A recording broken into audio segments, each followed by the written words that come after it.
good afternoon, good evening. Welcome to this Seasoned Woman webinar. We're very excited that you could be joining us. Welcome. Feel free to let us know in the chat box where you're joining us from. And we want to encourage you, invite a friend, share this link, let somebody else know. You can share it in a group that you are in. Just invite somebody so that we are all able to get started together. Thank you once again for joining us today. My name is Kezi Mokiri, and I'm excited to be welcoming each one of you this evening. As always, we have an exciting prize, an exciting present for somebody joining us today. Could this be your anniversary or a birthday celebration? Might you be celebrating something meaningful to you? Let us know in the chat box. And if by any chance you have been one of our previous winners, we would like to know. If you're joining us today and you have previously won and not collected your gift from the Seasoned Woman, we would like to make sure that gift gets to you. So please let me know in the chat box. So we will be having a conversation and a great moment of interaction. As always, we want to welcome you to post your questions, post your comments in the Q&A segment right at the bottom of your screen. Let us know if you have any questions, any thoughts, any ideas. We will be discussing your questions and comments throughout this webinar. So bring up the questions pretty early. I want to welcome now Mrs. Sally Mahihu, who is our host, and she will carry on with the program from here. Welcome. Thank you, Kezi. Once again, thank you so much. Welcome, ladies. Welcome. Thank you for joining us. Those of you who have attended our webinars before, thank you for being faithful. And if you're joining us for the first time, welcome. For those who are joining us for the very first time, I'm Sally Mahihu. I am a lawyer by profession, 36 years of legal profession. I am a wife, a mother, a mentor, a mediator, a certified coach, a born-again Christian. I am all those things and more, and I thank God for each and every one of you. And today, we're going to have a very exciting conversation. Remember, as I told you before, we normally ask you what you want us to talk about. But more importantly, as I've been bringing my books to life, the books that I've written, which I'll talk about in a minute, even the topics you've been asking for, we've made sure that we've aligned them according to the needs of the audience. Now, having said that, when I say I'm the founder of the Seasoned Woman Forum, what I mean is that there is a forum called the Seasoned Woman. It is a forum for the empowerment of the woman in the marketplace. Who's the woman in the marketplace? It's you and I. Every woman out there in whichever sphere of influence, whatever it is you may be doing towards fulfilling your destiny. So the empowerment is wholesome. It's in all areas of our lives. And I have a signature program I call the 7 P's to Destiny. And when I talk of the 7 P's, I'm talking about your person, your identity. When we, because I know we often struggle with an identity crisis. So we talk about your person, your identity, the who you are born to be. The second P is about your purpose, your calling, the what you are called to do. And the third P is your place. That is the where, the sphere of influence, the sector, the industry, where you have been ordained to be a voice and to impact and to be a voice of influence in that sphere and in that sector. The other P is the people, your relationships, because your walk to destiny will inevitably involve people and relationships, whether they be destiny killers or destiny helpers, whether they be family relationships, workplace relationships, romantic relationships, just girlfriends or any type of relationship. Your people are the people who either work with you towards destiny, and those, unfortunately, may work against you as you're trying to reach destiny. The other P is your process, because as we walk towards destiny, there'll be a making and a shaping. There'll be a molding of our characters and our mindsets So there is a making we go through. So that other P is for your process, the process we go through in order to become the who we are intended to be and do what we are created to do. The other P is your principles, because in order to move from where you are to destiny, you will not just get there anyhow. There are values, ethics, principles, codes that you will purpose and choose to use in order to get to where you're going, because the means of how you get to where you're going are important in the eyes of God. Then the last P is your prize with a Z. Now this is the rewards, the rewards as we attain, as we faithfully do what we're supposed to do, and we faithfully come to a place of laying hold of our destiny. There is a prize, there is a legacy, the harvest we enjoy, because at the end of it all, each one of us is supposed to leave a legacy for our generation and the next generation. And that in a way is our prize. What did we attain? What were the rewards after we really paid the price of getting there? So those are the 7 Ps. What else does the Seasoned Woman do? The Seasoned Woman Forum, we engage in programs, mentorship and coaching, either one-on-one or group sessions. Now, we also sell branded gift items, Seasoned Woman branded gift items, products. We have a Seasoned Woman fashion collection. And we also engage in activities, functions, lunches before the COVID season, physical meetings where we meet up for lunch and teas and dinners, and we interact and we discuss issues, and we share challenges and share solutions to challenges that we each go through. So there's a lot we do at the Seasoned Woman, at the Seasoned Woman Forum. We have the Seasoned Woman Center. It's at Lavington on Owashika Road. And I know that our details, our email address, our Facebook link, our website, Twitter, Instagram, website, physical address, all that is on the screen. And I know Kezi will keep bringing it on the screen for you. We have a center known as the Seasoned Woman Center, where we hire out space for you to come and do your programs. We like to partner with other visionaries. You have a training program, if you have a coaching program, if you have a mentorship program, if you have a function like a bridal party, a bridal shower, or you just want space to conduct something to empower others, we hire out space. Daily, weekly, monthly, we have space for that purpose. So that's about our Seasoned Woman Center, where we also have our functions, our lunches and all that. And then I am a recently published author. And this is the purpose of these webinars, because I have recently published 7 books. Now, I didn't just publish them overnight. These are books I'd been writing for several years, like 2.5 to 3 years. I had the material and the content which came from the mentorship programs, from the speaking engagement, from the preaching I've been doing on and off in my church. So it is the material that was there and content that was there that I finally compiled and put together and came up with 7 books. The first is a set of 5-book series titled Seasoned for Destiny, Seasoned for Destiny, comprising of 5 books.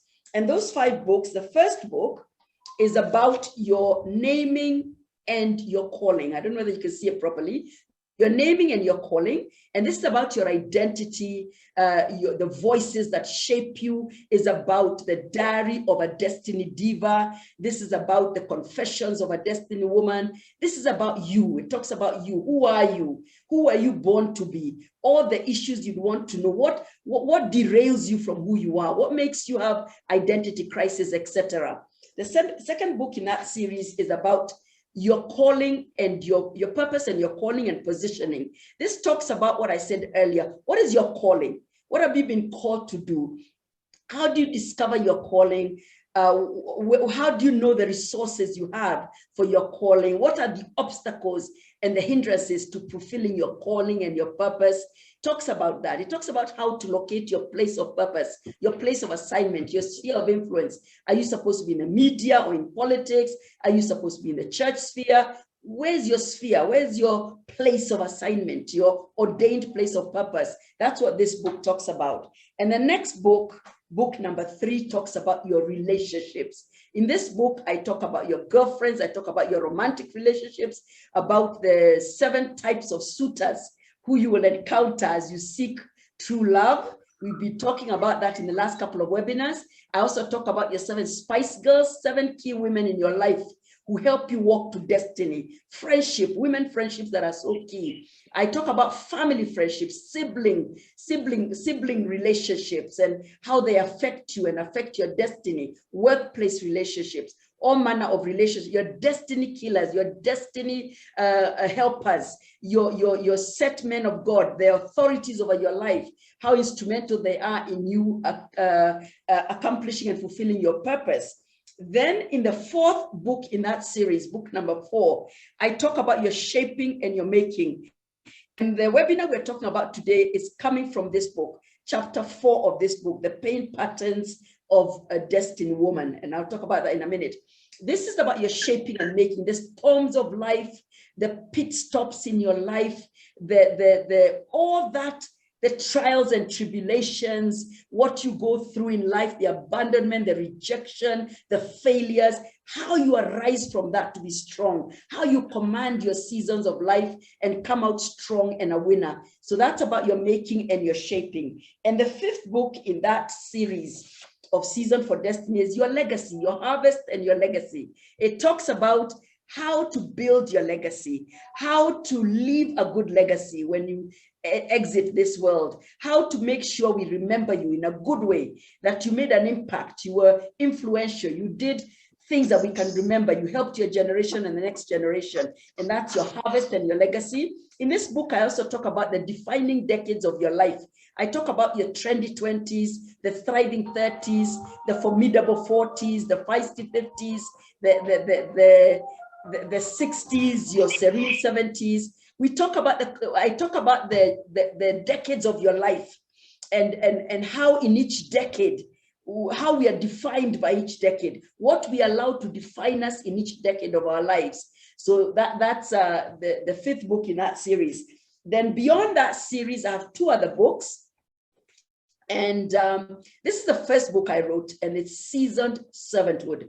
Seasoned Servanthood was birthed from teachings and lectures and seminars I gave in various places, like in corporate organizations and in the church and in social groups, about the gift, or rather the true servanthood, what it is to serve, to really serve when you're in a sphere or in a sector or in a family or in a marriage. What is service? What is true service in the eyes of God? What is true service in the eyes of society, in the eyes of the marketplace? What is true service and how to walk in true servanthood? And in this book, I challenge us and I say that when we come into a place of being seasoned servanthood, we then become seasoned leaders, because it is to the extent that you learn to serve that you then learn how to be a good leader, seasoned servanthood.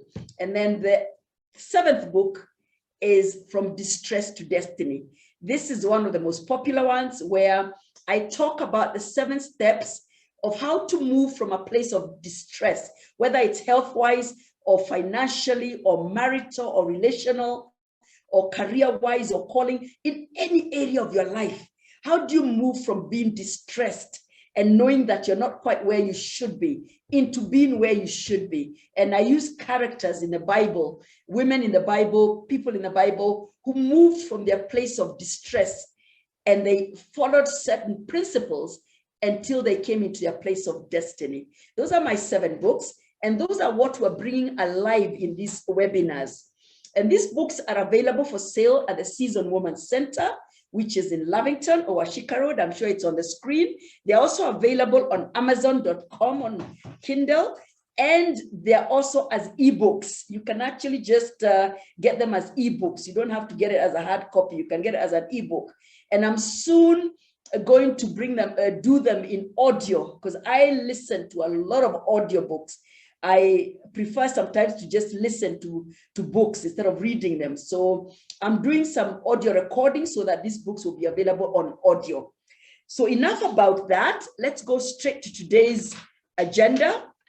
And today's agenda is to we're talking about the conversation known, the topic, our topic today is the marriage conversation, And we're going to have a couple of series, a couple of webinars on the issue of marriage, courtship.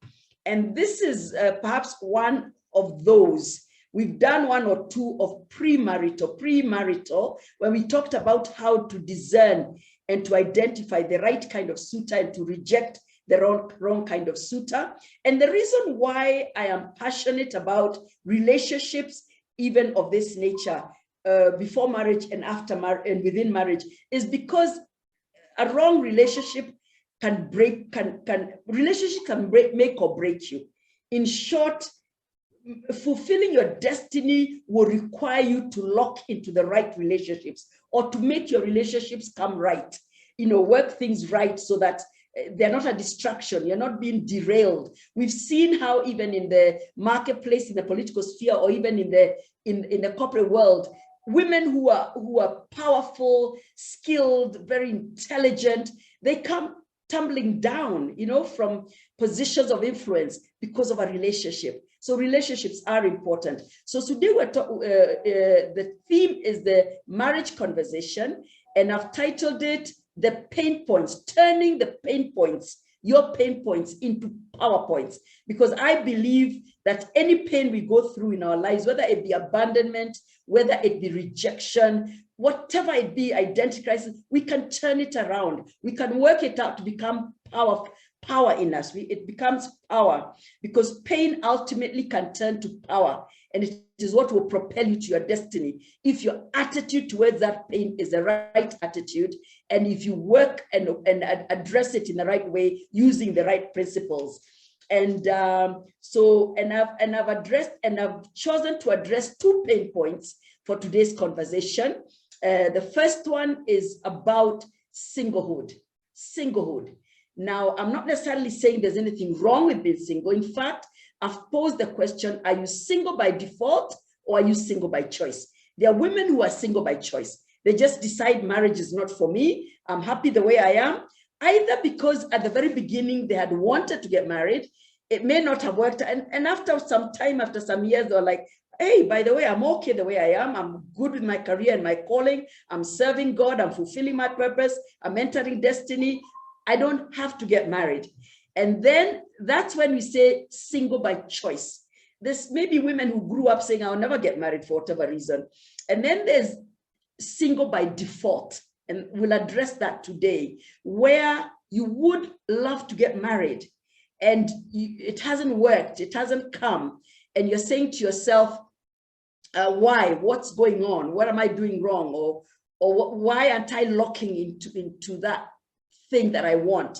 I have a desire to settle down with the right spouse and have children and make a home. So we're going to discuss that today with my set of excellent panelists. And then we're going to discuss infidelity as one of the pain points in courtship and within marriage, where it breaks the marriage, it contaminates and defiles it. And we're going to address it in terms of cures and what are the causes and what are the cures. So I trust I've laid a good enough foundation so that we can go straight into the panel questions and the panel discussion. And remember, we want questions, we want your comments, so that we come to a place where we can hear you out, we can hear what you have to say, and we can respond to your questions. So I understand my panelists are already on. I can see they're on. So I'm going to go straight into our first panelist. And our first panelist today who will answer the first question is Kendi Ashitiva. Kendi Ashitiva is a young woman of God who I really love and admire. Our meeting was nothing short of divine. I know we're divinely connected with Kezi. She is a radical, powerful woman. She speaks it as it is. She is changing lives. What I really love about Kendi is her spirit of and a desire that as we pursue destiny, we need to get things right. So she doesn't beat around the bush And whenever I call her into Seasoned Woman to speak, she's always one of my favorites and one of the favorites of my women. She's a practicing psychologist. She's a wife, she's a mother, and a lover of people. And I can attest to that. Kendi loves people. She's concerned for people. She hurts for people, and she desires to help them heal from any issues in their lives. She loves being a therapist so much. She doesn't think anyone is beyond repair and doesn't think anyone is a waste of time. She has a heart of gold, this woman. She has a master's in counseling, psychologist, and she is currently finishing her PhD in clinical psychology. In other words, Kendi is one of those women who is not studying so that she can talk of how many degrees she has. She's studying for knowledge that will empower and equip her, that she can in turn equip and empower you and me. And I think that's what I really love about Kendi, because it's a sincere desire to be able to be a voice of influence in her sphere of influence. So here we go, Kendi. Welcome. Thank you for accepting my invitation. And we're going to go straight on to your first question, Kendi. And I'm going to ask you, do you think that some women self-sabotage their chances of marriage? Do you think that some women self-sabotage their chances of marriage? In other words, what factors, in your opinion, do women make? What factors, in your opinion,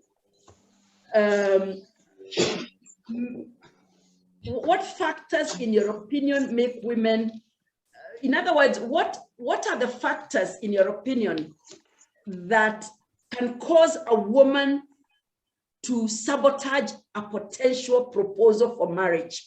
Here's a proposal for marriage, or many proposals for marriage, and it's good, and it's a suitable spouse. It could be the real thing, but for some reason, it doesn't bear fruit. It doesn't come forth. It aborts. What do you think are the factors that lead to that, Kendi? Go ahead and talk to us. Hi, everyone. So good to be here. Sally, I have missed you. Okay, COVID has really worked on us. Hi, Mimi. Hi, Rosemary. Hi, Kezi. So good to be here. You look fabulous as usual. So on to my first question so we can save time. Am I allowed to share? I'd like to share my screen just so that I can take us through a few points real quick. Excellent. So the question was, do women self-sabotage? Yes, unknowingly. Unknowingly, it is very easy to self-sabotage and to sabotage a potentially good relationship. And here's my first point. Since I'm a psychologist, I work with hurting people a lot. One of the things that happen is you have an unprocessed childhood trauma. You have unprocessed childhood trauma that you never process. And then what happens is after a while, that trauma comes back and affects how you do relationships. And I asked Sally if I could share a video that I work a lot with and I'm working with clients. So number one, we're talking about unprocessed childhood trauma, things that happened to you when you were a child and are here to give you a hard time. So just give me 1 second. Let me find that video. Are you guys still there? Yes, we're here, Excellent. Kendi. Excellent. It was right here. I don't know where it has gone. The internet messing me up. Okay, good. So it's a 5 minutes video. I just want us to watch it. And then I hope you'll be able to, if not see yourself, see someone else. Huh? Yeah. Okay. Can you guys see my, oh, not yet. Huh? Can you see my video? Yes. Can you hear anything? No. Can you hear? Not yet. Okay, so I need to share sound, right? Yeah. Remind me where we share sound. It's here, yes. Good. Now Although we have a choice in becoming the now people. we can hear your video. Good. So we're going to watch this video, then discuss briefly. It's only 5 minutes.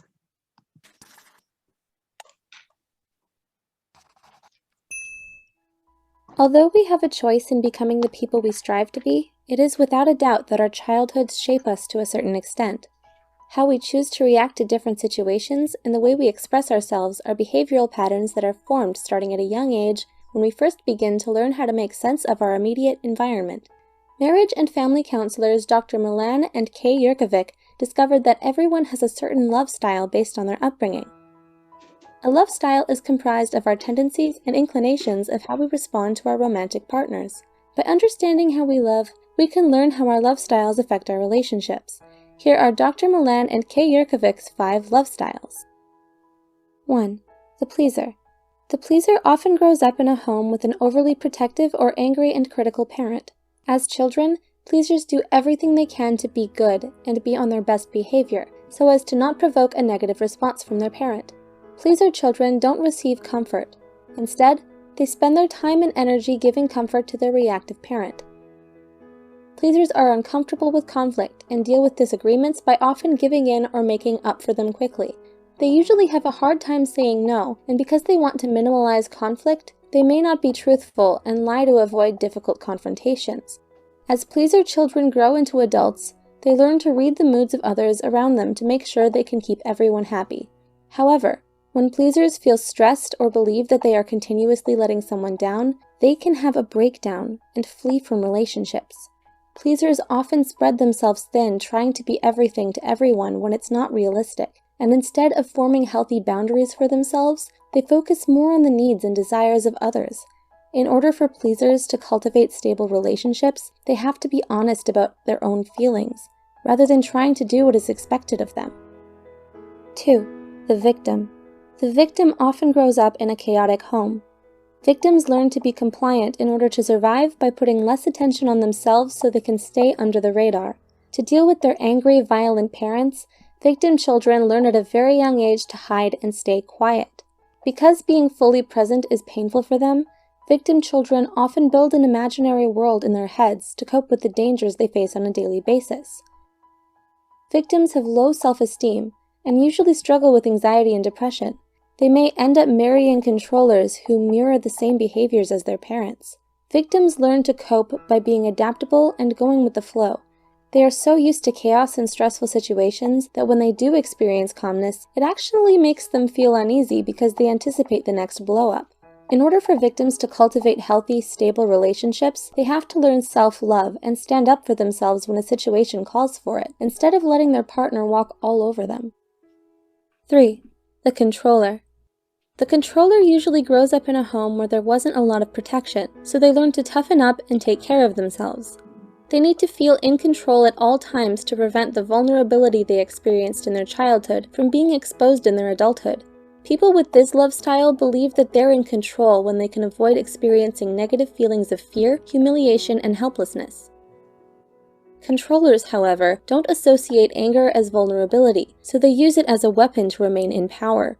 Controllers have rigid tendencies, but may also be sporadic and unpredictable. They don't like stepping out of their comfort zones because it makes them feel weak and unprotected. They prefer to solve problems on their own, and like getting things done in a certain manner. Otherwise, they get angry. In order for controllers to form stable, long-lasting relationships, they need to learn how to let go, trust others, and keep their anger at bay. 4. The vacillator.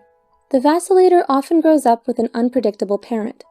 As children, vacillators learned that their needs aren't their parents' top priority. Without consistent affection from their parent, vacillators develop a deep fear of abandonment. But when the parent finally feels like giving their time and attention to them, vacillators are usually too angry and tired to receive it. As vacillators enter adulthood, they try to find the consistent love they were deprived of as children. Vacillators have a tendency to idealize new relationships, but once they feel let down or disappointed, they grow dejected and doubtful. They often feel misunderstood and experience a lot of internal conflict and emotional stress within their relationships. They can be extremely sensitive and perceptive, which allows them to detect even the slightest change in others and know when people are pulling away. In order for vacillators to cultivate healthy, stable relationships, they need to learn how to pace themselves and get to know someone before committing too soon and getting hurt by their own expectations. 5. The avoider. The avoider often grows up in a less affectionate home that values independence and self-reliance. As children, avoiders learn to take care of themselves starting at a very young age and put their feelings and needs on hold to deal with their anxieties of having little to no comfort from their parents. Avoiders tend to like their space and rely on logic and detachment more than their emotions. They get uncomfortable when people around them experience intense mood swings. In order for avoiders to cultivate healthy, long-lasting relationships, they need to learn how to open up and express their emotions honestly. Which love style do you identify with? Please share your thoughts with us below. Also, we love to give special thanks. Sorry, guys. Yeah. Wow. Yeah. So, how was that? Were you able to? Anything stood out? I want this to be Very a very enlightening, Candy. I don't know whether I'm the controller of the avoider, but I'm definitely. I think I identified two of those. Which one? The avoider and the controller. God forbid. Okay. Okay. Anyone else? Mimi, Rosemary, you can share in the box, in the chat box. Did you see that and think, oh, me? That's me. That's me emotionally. Yeah. There's something Sally said on one of the very first webinars. I have never forgotten. She said, you know, when she grew up, her dad told her she was so awesome. She struggled to believe that people don't like her. Yeah. You know. Yeah. And I've told everyone that has ears to hear, because I can see the power your father had on you. Yeah. Sally, you're larger than life. You actually really don't care, not in a bad way. You care, but I'm awesome. You know, you believe you're awesome. And that's because growing up emotionally, you are made to feel like you're awesome.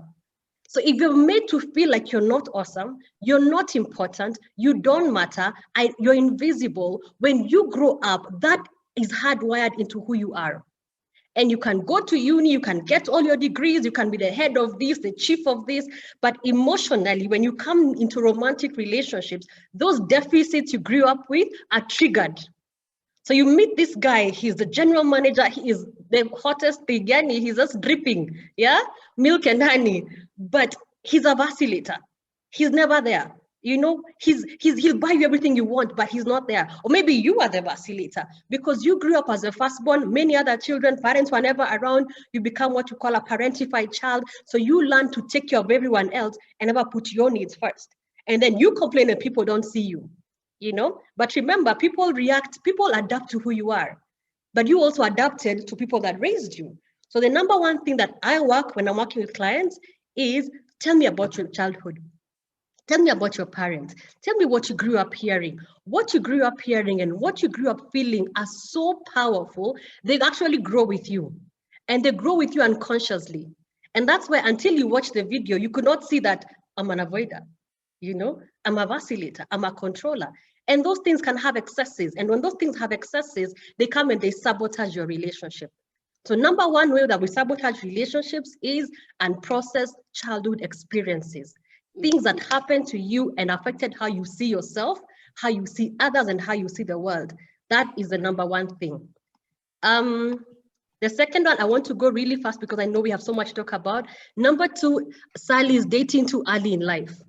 If you date too early in life, before you have formed a solid sense of self, every relationship will affect you because these people come and they tell you who you are, or and they break you, they leave you questioning who you are. So I encourage people, do not date when you're too young. And too young, we talk about, in psychology, talk about under 25. Avoid very strong emotive relationships when you're young because every breakup will break you. I don't care who you are. Every breakup will break you, all right? And you don't want to be broken before you know who you are. Because the breakup before you know who you are, you'll spend the rest of your life asking if they were right or wrong, all right? Number three, medicating one relationship with another. So I broke up with this guy, I feel so bad. Let me check if I'm still good. So you jump into another one. I see this all the time. People that are never single, you know, you jump from this one to that one. So this guy was controlling, I get one I can control. A wimp, you know, you just might, you start dating down because you don't want anyone that will trigger the fear that you felt before. So medicating one breakup with another. Another one, fear of being alone. I tell women, listen, guys, we have to be chaste.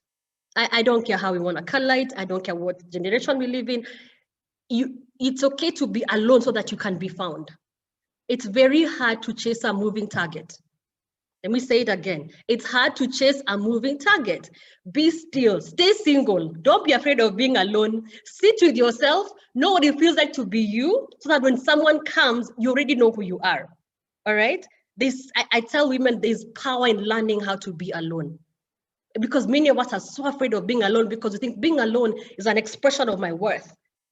If I'm single, it means no one wants me. No. If you're single, it could mean that no one has afforded your value. All right? So the other thing is dating married men or unavailable men. This one needs a billboard in Nairobi. There are so many times I see beautiful, stunning women just deliberately being with a married man or an unavailable man. Yeah. And I feel like asking, but you want to get married? Yeah. But what are you doing with this guy? You know, it's obvious he's unavailable. Yeah. It's obvious he'll never be with you. It's obvious he treats you like crap, honey. It's he will never be that guy. But it's fear of being alone. I'd rather be someone than not be with someone. Yeah. It is that childhood trauma that says, I was raised by an abusive dad, so this is familiar for me. You know, what happens is I've felt this before. I grew up feeling like this. This must be normal. So there's so much unlearning to do for many of us who grew up in traumatic homes. Yeah. And finally, on this particular slide, I know I'm rushing because there are many other fantastic speakers, and I also want to learn. Over investing in the relationship. That's another way I see young women really sabotaging themselves. Over investing. Okay, my rule of thumb, it's even in red. I don't know if you can see my slides. It's in red. Yeah. Always invest at his level of investment. I think this week only, I said it several times in my counseling room. Young, beautiful woman or older, beautiful, whatever age you are, invest at his level of investment. Please do not overshare. Don't overshare.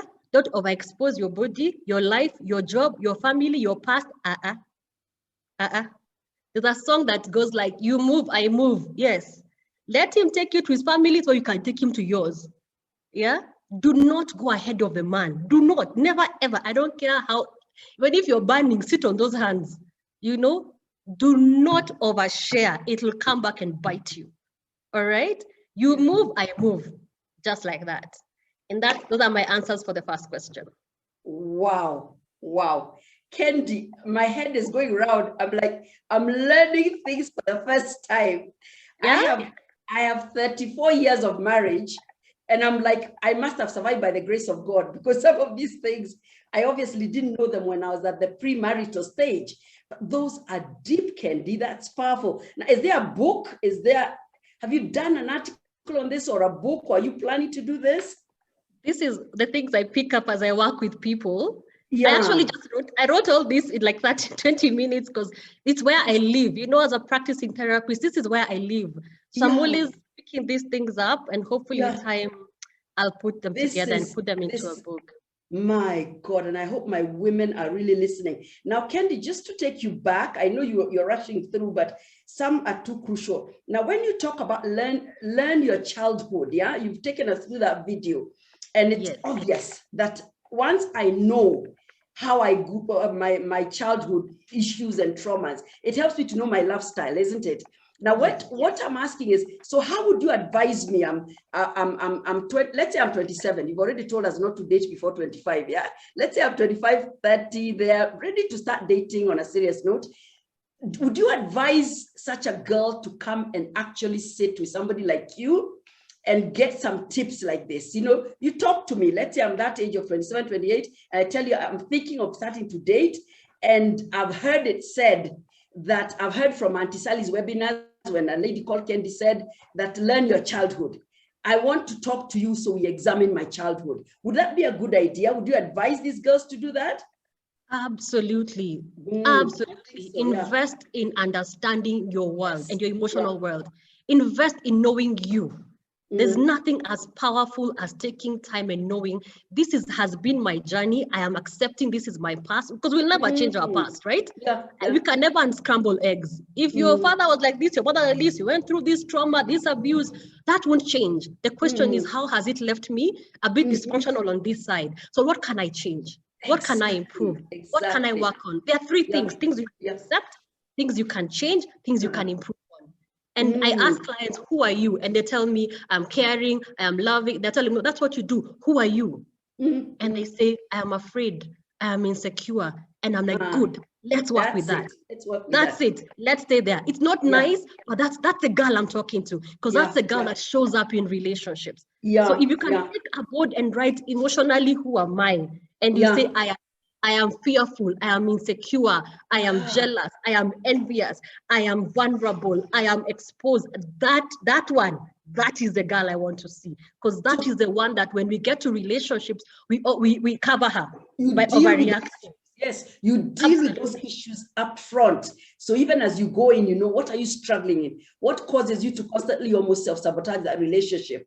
I love that, Kendi. And then the other thing you said is, when you talked about too early, it brought me to thinking that I have friends who married early. Yani, that one of 2019, Yani, she was already married. And already from what you're saying is that obviously at that age, most young women don't know who they are or who they were born to be. My first P in my season, woman, your person, to know who are you born to be, who are you? You know, it would be a miracle for you at 19 or 21 to actually have come to a place where you really know who you are. It's taken some of us almost 50 years to know who we are. So I like that in the sense that I've seen that those who married very young, very early, actually divorce at some point, and you hear us saying, Kendi, I'm finding myself. I didn't know myself. I rushed into this. Now is when I'm really knowing who I am, and I'm going to find myself. It's about, you know, now I understand. Now I understand why, because she went in too early before she knew who she was. Now, the other thing you did is that the one of medicating your one guy with another. You know, this one, jumping. You don't even have time in between to just internalize and post-mortem what went wrong. Is it my childhood issues? Was I too young? What is it? What caused us to break up? What was wrong with this relationship, or why did it end up like this? So that rushing into the other relationship because you think you'll feel good that way. It's all got to do with something not knowing and not being secure in who you are. And I love the one about the fear, not being fearful to be alone, you know, the power of being alone. I don't know what it is about that you must look for your friends, Saturday afternoon, lazima, where being alone, even to hear God for God's sake, you know what I mean? Just to meditate, hear God, just examine, be comfortable with you and learn to love you enough to spend time with you.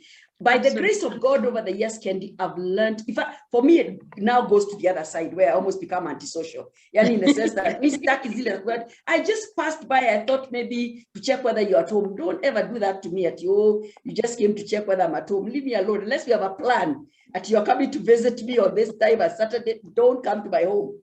I don't like it because I like my alone time. I really love it. And I grow in those times of being alone. Dating unavailable men, my God. This one, I don't know what we're going to do about it because it is so true. Do you think, Kendi, that women who date unavailable men they're not really serious? They may not know that they're not serious, but subconsciously, they're not really serious about looking for somebody to settle down with. Why would they go for an unavailable man? Maybe it's because they don't want to open that door into a real relationship. They know it's a non-starter. Do you think so? There's that. You're very right. There's that. But there's also, this is what I think I deserve. Yeah. There's what also, do you mean this is what I deserve? After so many breakups, I can't be marriage material. So they feel, let me just... Yeah, this is the remnant, because you see, the first boyfriend, your first guy, you were so loyal, you gave your all, you thought this would work, it doesn't work, and you never start to see why it didn't work. So you go to the next one and the next one. After every breakup, you're so broken, you're like, I must be broken goods that everybody leaves me, you know, because we never sit to examine our lives. So it's always, you know, and then we're busy. Who are we kidding? The reason we're all here, we are seasoned women, we are busy women. And so we are in the run. And so you get to a place where your self-worth is so little, you actually feel much better with a man who doesn't actually want you than one who wants. And he's already taken. He's taken, yes, for God's sake. Yes, he's taken. Actually, he's not available. Comfortable in the mess. Yeah. It's familiar. That's it. Yeah. And I think, Kendi, there's two types of women here. There's a woman who dates the married man because she, in some deceived way or misguided way, she believes she can overthrow the wife who is there. She feels I can take him over. And you know, these married men, I think they go with the story of like, my wife doesn't understand me, or I'm having a horrible marriage. And he makes you believe you are the one. You are the one for him. He made a mistake. He needs to, you know, and he gives you that impression that you're the one to come and save his life from this horrible wife.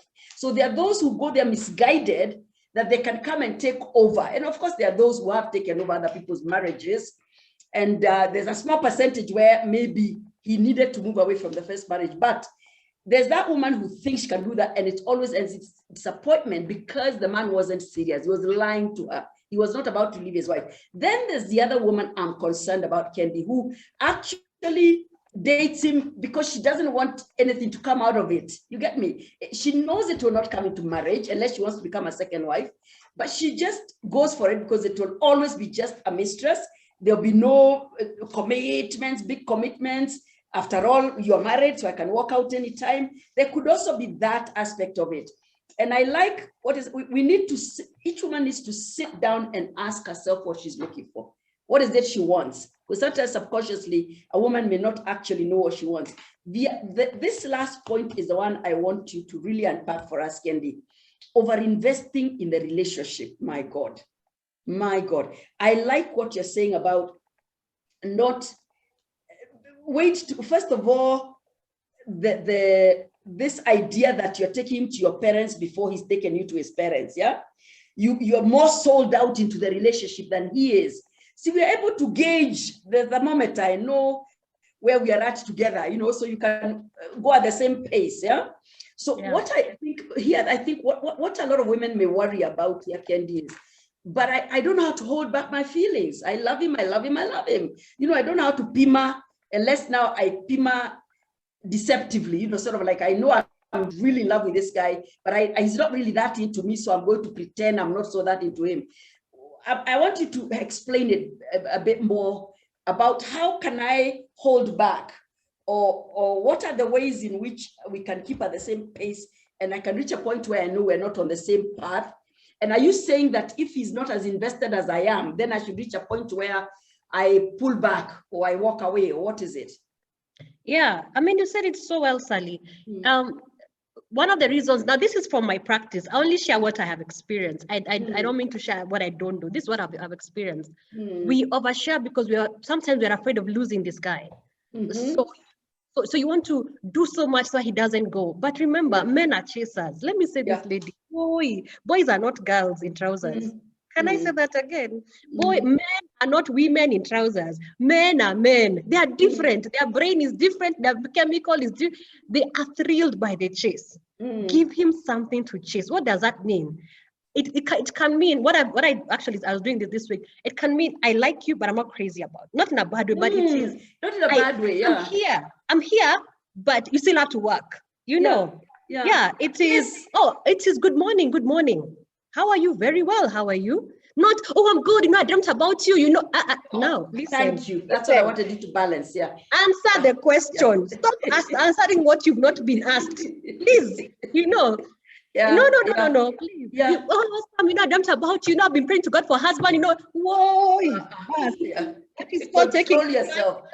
Your food and you start, you know, you have confused him because you messed up the conversation. Exactly. You have messed up the conversation. Okay. So pace yourself. Answer what he has asked you. Do not overshare. Keep your problems ukunyuma kabisa, because he'll use them against you. All right. Get to know this guy first. Get to know him. You know, I was working with someone, I told him, don't tell him you're in therapy. That's not his business. By the way, that's not his business. Yeah. Your problems are not his business. Just get into, you know, some ladies think, oh, my knight in shining armor. Now, let me tell you, you guys, you know, I was arrested. You want to tell him what? Oi, guy, don't run. Let him be the one to share his problems first. Let him show you his vulnerabilities first. Yes. Hold your power. Hold it. It is your power. Yes. Hold it. Because you're vulnerable, you're precious, you're worth it. Let him earn your trust. Don't give a man trust until he has earned it. And let him earn it, pace him. Yes. And that's called wisdom. I don't care how you feel, it's called wisdom. All right. So you feel like exploding, call Sally, tell like, guys, Sally, I'm dying. This one. Yeah, that's what girlfriends are for, yes. That's what girlfriends are for. Or That's older right, women. your Spice Or Girls, older yeah. women, yes. That's Let them right. taste you so Pace that you don't yourself. get hurt. Mm. Yeah, otherwise you get really hurt. Thank you, Candy. Thank you so much, Candy. I'm so excited. I just love, this is so powerful. This is powerful. And I think what I would also like to tell our women is that there's these things we watch in movies, the modern, you're the woman, just tell him how you feel and be the one to go for him. I think even in the Bible, it's very clear about the place, the woman's place in the one who is chased. I like that. Let him look for you. Let him be the one chasing you. Let him be the one who shows the first interest. And I think it's important. Let's stop being over modern, over modern where you're the one wearing the trousers now. You're the one chasing him. You're the one telling him, almost date. You're the one dating him. In other words, you almost want to change the divine order where you are the chaser of the man instead of the other way around.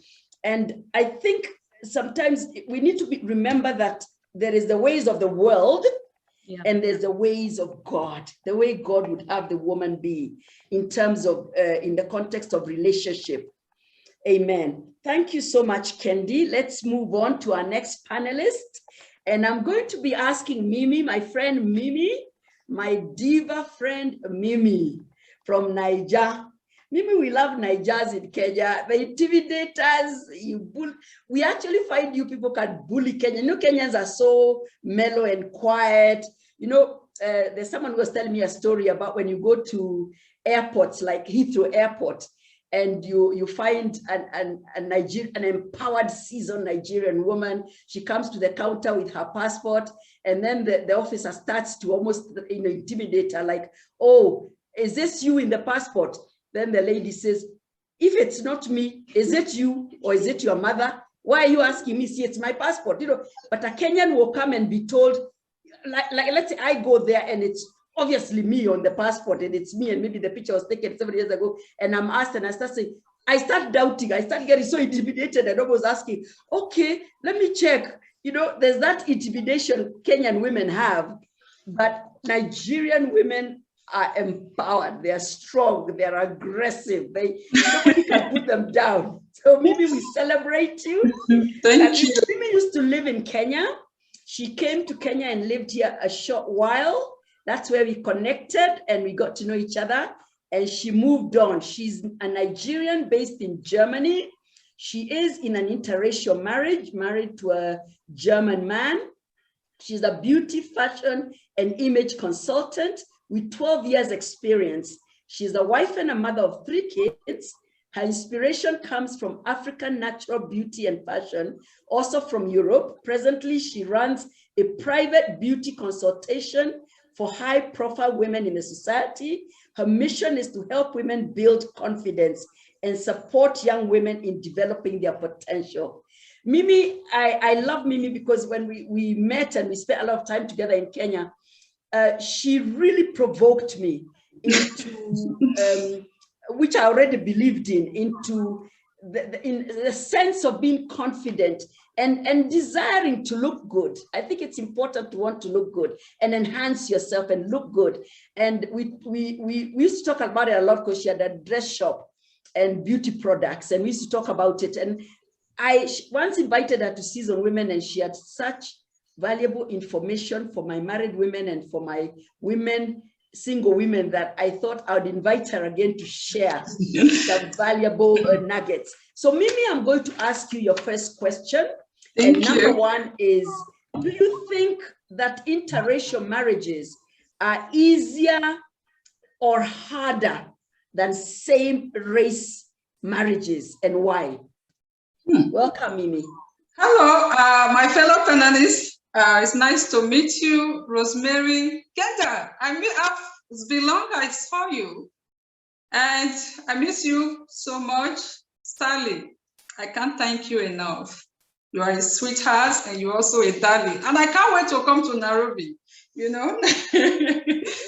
Yeah, and to my question, I think I'm going to make it a little bit easier And also I'm going to bring the Niger attitude into it. Very good. And I hope you right. don't feel, maybe I'm going to be a bit more aggressive, you know, as time goes on, because this is me. I never had my identity. So today we're going to be breaking all the tables, and in short, we're going to be breaking legs as well. Yes. So we are not.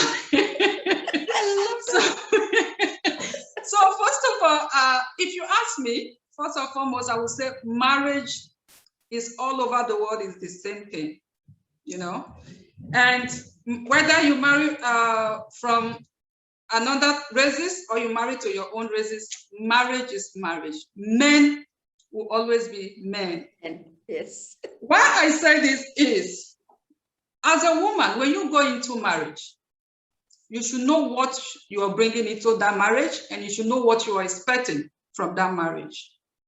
And we women, as seasoned women, when you see a man, there must be something, there must be some potential, something the man possesses that makes you agree to marry this man. You had all the time to think about this, and you had all, during the dating time, during those, you know, those sweet talks, sweet romance, sweet holidays, you had all your time to think that this person really the right person for me to spend my life with. Does he want it? Does he appreciate my value? Does he really know me enough? Therefore, you have time, you know? So, and we have three types of women, you know, in this our world today.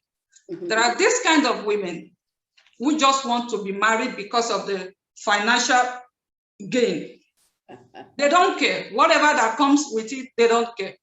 They say, after all, he has money, I'm going into it. You know?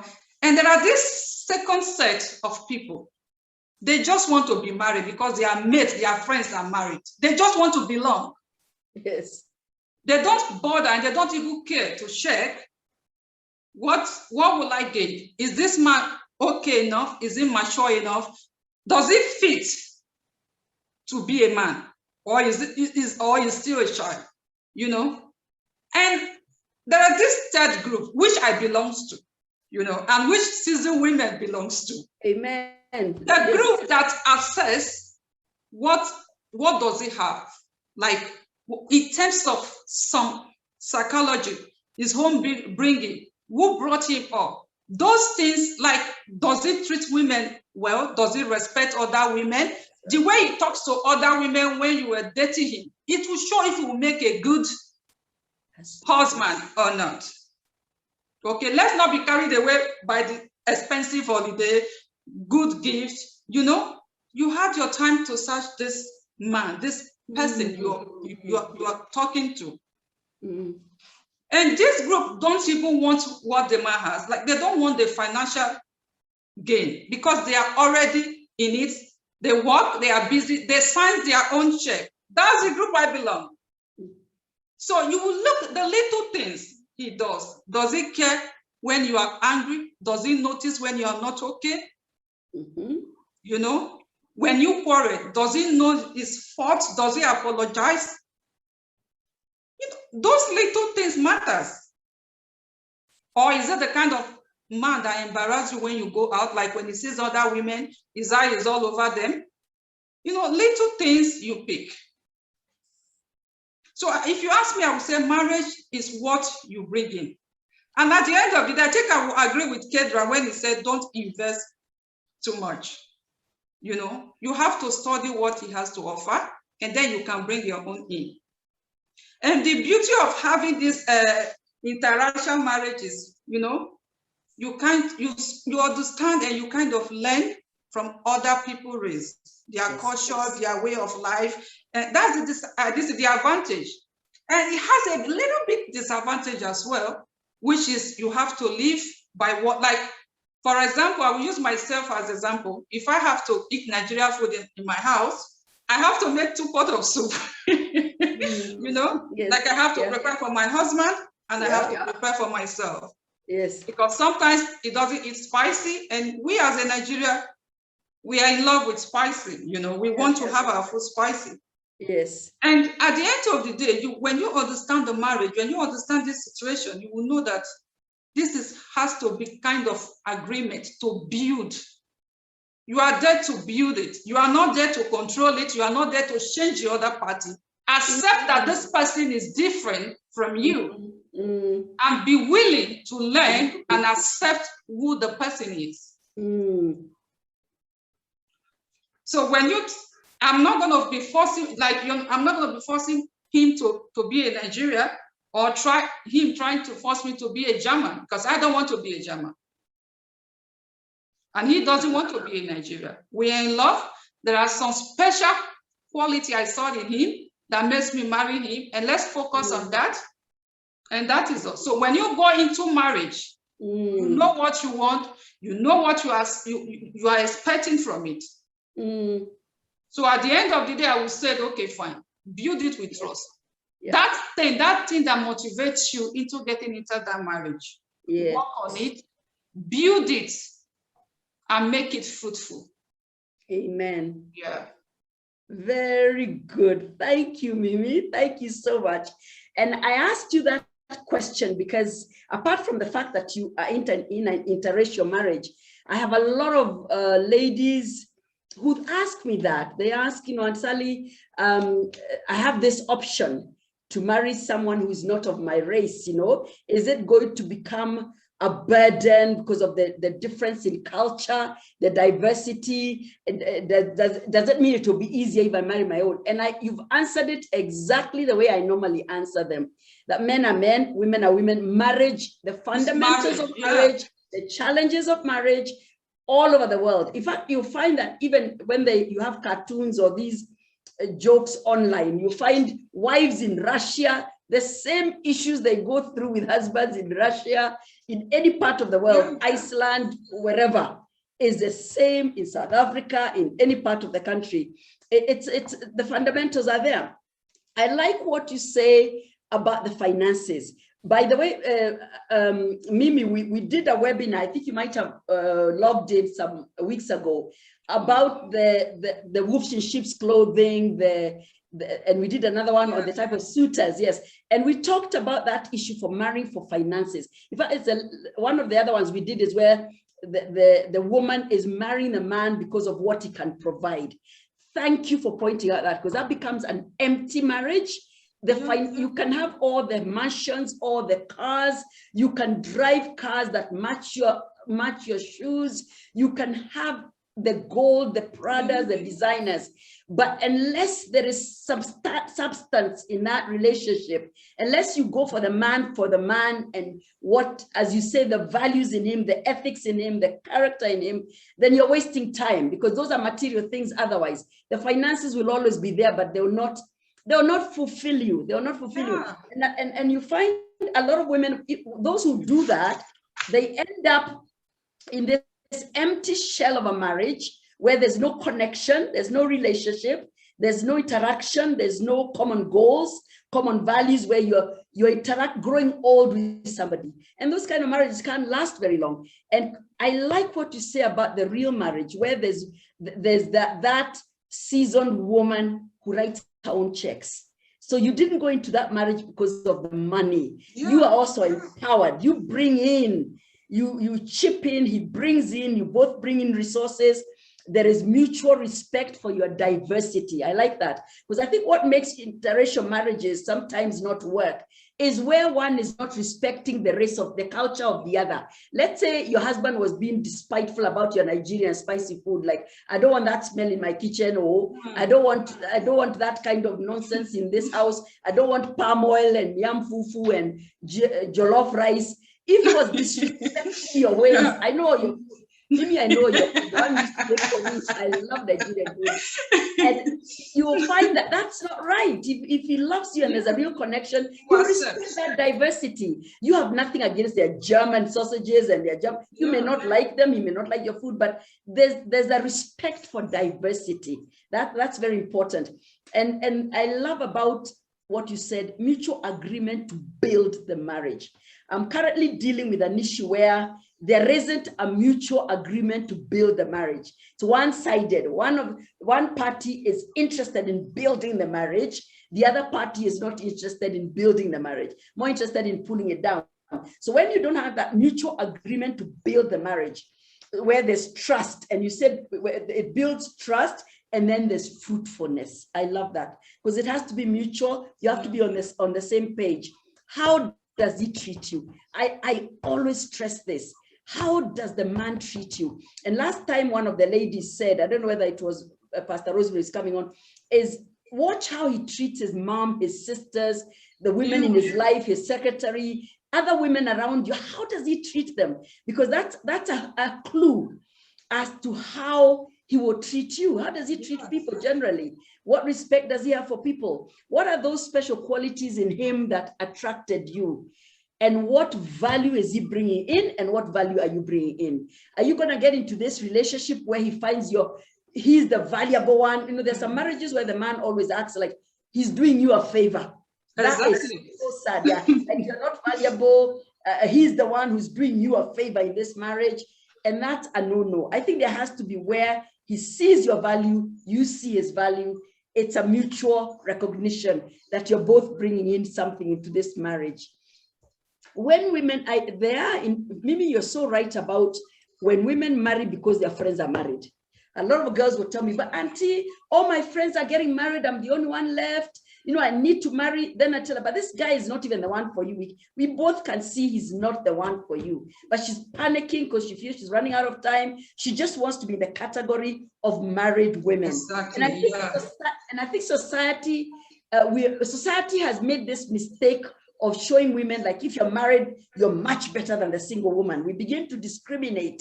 Even in church, the married women are honored more. I think when society begins to discriminate between the married and the singles, then it's wrong, because we make the girls think they need to rush into the marriages because otherwise they haven't become honorable enough. And we need to stop that. We need to be able to allow them to wait out their time and really get into the marriage when the time is ready. Very good. Thank you so much, Mimi. I'll come back to you with your other question. I want to go now to Pastor Rosemary. Pastor Rosemary, all the way from Swaziland. Pastor Rosemary, what we know about Swaziland is that you have a king who has many wives, unless it's changed. That's what we know Swaziland for, where he's allowed to have many wives, like 30 wives, yeah? Maybe I'm wrong, but welcome, Pastor Rosemary. We missed you. Remember last time you logged in late? You were supposed to be one of my panelists, but you logged in late, and I promised you'd come into the next webinar, and here we are. So this was the God's timing for this, Pastor Rosemary. And I'm just going to introduce you, and we go straight into your question. Now, Pastor Rosemary is an author. Last time I told you about her book, and she shared a bit about it, and I know as we go along she's going to share more about her book, and Kendi is going to put it on screen so that we can access it and get a hold of it even here in Nairobi, because I know it's available in Nairobi. She's a gospel minister of the gospel. I know that she is a powerful minister of the gospel. She's a counselor and the founder of Zero Shame Girl Campaign. Zero Shame Girl Campaign. It's a child girl initiative that donates sanitary towels to the less privileged girl child. Well done. We celebrate you, Pastor Rosemary. Thank you. As women, we have a mandate. We have to lift one another up. We have to raise up the girl child. We must be able to show a track record of what influence we have been to other women, good influence, and how we've raised the young women to come up and be everything that God has desired them to be. So welcome, Pastor Rosemary. And your first question I'm going to ask you is, how do I cope with delay in getting married, and what to do? In other words, what to do to overcome marital delay when there's delay in getting married, in finding that right man for me. What do I do as a single woman? Talk to us, Pastor Rosemary. Thank you so much, Sally and Kendi and Mimi. You all look amazing. I feel like I'm singing in my house. I hear we are freezing in Swaziland. It's too cold. I'm trying to manage the heater here. That's why I'm keeping on bending, but I'm fine. I'm a Kenyan, but staying here in Swaziland under mission work, missionary. But I thank God. Before I speak, Sally, I was talking to my mom about you. My mom is in Kenya. Yeah. And I was telling my mom, I'm trying to evaluate who is this woman who can love somebody she's never met in life. And I was just saying and my mom told me, you know what? Just ask Queen Esther. When the favor of God located her, she just emerged a star. So thank you so much for making us a star. And we really pray that you enjoy longevity and you're growing young. I'm following up on your social media, you're growing young. Amen. Yes, thank you so much. Yeah, I will go straight away to the delay in marriage. Yes. About delay in marriage. And I will talk about the causes of the late marriage. The late marriage. But I think I will start by saying there's nothing late in one's life. Okay. Your day when your day is due, you get all that belongs to you. Whatever God has ordained for you, there's nothing like delay. It's only that we count the years, the months, just like Sarah at 90. She was wondering, my breasts, they are so flat, I can't be able to breastfeed. But when it's your day, it's your day. So I'll start by saying that some of the causes of the late marriage are self-induced, while few are society-induced. I'll talk about that in the course of my talk. And I will start by the causes. Number one is constant proposals from men who are overly interested in sex before marriage. You know those proposals that you get? Yeah. Get somebody looking like he's serious, then he push you to bed. Then after sex, after like some 1 month or 2 months, he just dump you. So I think that one makes you feel like it keeps fear in you. I will always get men who are using me. So you feel like, and at the end of the day, if you are an easy goer, everybody can access you cheaply. So I think you can end up facing this challenge of late marriage. Number two is being overly choosy. Being choosy during early stage of marriage life, one is having many suitors lining up for them. They keep turning everyone off. You know, when you have many, I have 5 men who are chasing after me. You know that feeling like you feel like, where, Hapa, I think I am on demand. So let me wait. Whoever wins, wins. So at the end of the day, the age catch up with you, and then you can't manage even. Now you start looking old. You know, as you are pursuing for Mr. Right. So they end up not marrying till later part of their lives. Yes. So that is being choosy. I remember I was a victim of this choose. I had men pursuing me. I think I was in choir. I was singing. So I was in choir at Winner. That time we were still under Winners Chapel, Nairobi.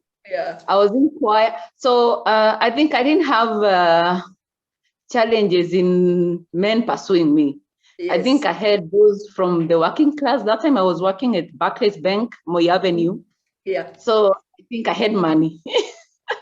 So those times I think I was like, there are so many people who want me. Why should I be in a hurry? So anyone who comes, I can tell them no the way I want. I can tell them no the way I want. And then there's this Nigerian movie I watched. I think is the title was Late Marriage. Okay. And then I watched this girl who was refusing men, just saying no to them. And then I think I said like, where am I falling into the trap? And then when she wanted to get married, she was too old. And why she wanted the young people, and young people couldn't come for her now. Because now those, you know, she had refused, even those he had refused, they had already gotten married. So there's no way they can change. You get it. So I think being overly choosy, let us try to adjust ourselves, you know. Yes, I'll talk that later. Yeah. And then another thing is exorbitant dowry requirement. You know, Okay. those Yes. you know, those people, those ladies, that mothers who sees their children as assets. Investment, yeah. Breakthrough. From grade 0 school fees, they have the receipt up to Yeah. graduation. So the man comes home. The man comes home, he wants to get married to this girl, and then the list is given. Yeah. He just say, oh yeah, let me go and think about it. Either way, you lose your marriage, Yeah. just because your parents are demanding much from your side. Very true, very true. And you know what? I always tell ladies that nobody should tell me, like, my parents, I was not married because when my fiancé came to propose, Yeah. so they gave the high price dowry. There's nothing like that. Yeah. You are the one to prepare your parents the kind of a man who is marrying you. Exactly. Yes. If you want them to take everything and then you remain crying in the house, it's fine. Mhm. Because the man can give all his account, and when you go to his home, who will suffer? Is it not you? Exactly. Yes. Is it not you? Mhm. Yes. I don't know if somebody is lifting the hand. I don't know. Yes, those things of dowry. As for me, Yes. I just went and told my mom, I have a fiancé who's getting married to me. And I told my mom, you know what? The man who is getting married to me, he told me, are you hearing me, Sally? Yes, I am. Yeah. Okay. He told I had to prepare my mom. Yeah. And then I remember there are some of the people who are saying, is Edith giving out her daughter for free? My mom said that I don't have a problem in giving my daughter. I can give her for free as long as I don't want to be coming to settle family matters. Yes. We always tell our son-in-law. So I think my mom also taught me how not to be too choosy. Yes. Yeah. So yeah, but it's also good to have your ego at least. Exactly. But balance it. Yes. Wow. But balance Wow. it. Another thing is that, yes. Yes. Should I add or should I end there? Okay. Did you have another reason for why delay in marriage? Yes. Go on. You have other points? Let me just touch and go very fast. Okay. Yeah. Okay, career objectives. Very good. Yeah. Some people, if he's not a graduate, forget. Yeah. If he's not rich, forget. Mm-hmm. You know, other want to get established academically, financially before they get married. Yes. Another thing is not ready to get tied up with one woman, especially for men. They suffer delay in marriage. In Kenya, I hear they say jela ya maisha. You know, yes. When nowadays they are getting married, they are saying, hata wewe unaingia kwa jela ya maisha. So I think people are seeing marriage as a slavery. Yes. So yes, and another thing is religion and tribalism. Yeah.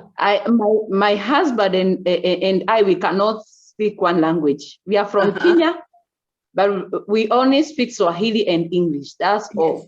Yes. Yes, tribalism and religion. If somebody is not speaking in tongues, he cannot marry me. Yes. Religion. If somebody is from Catholic, me, I'm from Wamaji Nyingi, Pentecostal. I cannot get married to such a man, Yes. And all that. When I was getting married and someone asked me, you mean you didn't get someone from your tribe to marry you? I told them, no, this one is from another tribe, but I love him. Yes. And finally is the society pressure. Yes. And fighting economy. Yes. The responsibility that come with marriage are enormous. Unless a man or a woman is gainfully employed and have financial freedom, they'll postpone marriage. Yeah, they keep on postponing. Yes. Wow. I think I can't stop, but because of time.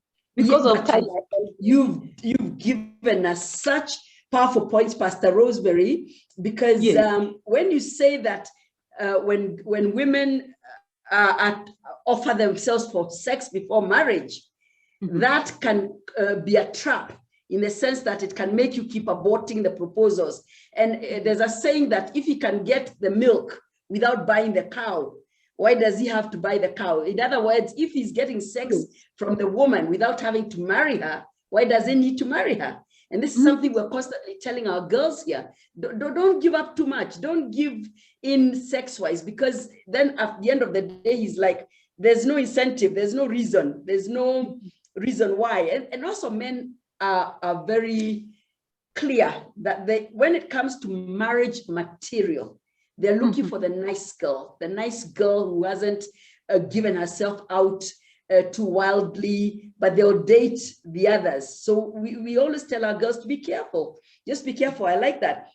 Too choosy. Thank you for saying too choosy, because I hope my friends are listening. My friends who have chosen single by choice, powerful seasoned women who have chosen to stay single, but it was as a result of being too choosy. When we were growing up, Pastor Rosemary, I had some very beautiful friends that were so dashingly beautiful, and they had so much choice. So many guys were after them when we reached marriage age, and they were too choosy. In my view, they were too choosy.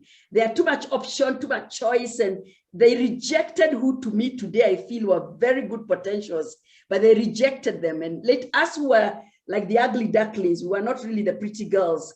We saw the good potential of the guy, and you agreed because you knew you were not the beauty of the village, or you didn't have so much choice, but we got good, solid husbands. And I agree with you, when there's too much choice and people become too choosy, they'll end up delaying their chances at the end of the day. The exorbitant bride price is so sad, because it's true. I've heard of cases where parents, even not just the mothers, even the fathers, spoil the chances of their child by thinking that it's supposed to be a token thing. It's a culture, and bride price is a token, it's a token of honor. It's a token of respect and honor. It's not supposed to be a commercial enterprise, sort of like this is what is going to really break me through financially. And it's sad that some parents, but I like what you say, prepare your parents. Begin to educate your parents about how you don't want this to be part of the issue when your time comes. And over time, if the parents really care for you and care for you, your future, they will not let this be an issue. They will not hinder your chances, because sometimes they may ask for such an exorbitant bride price. The other side will pay, but that marriage already has problems from the foundation.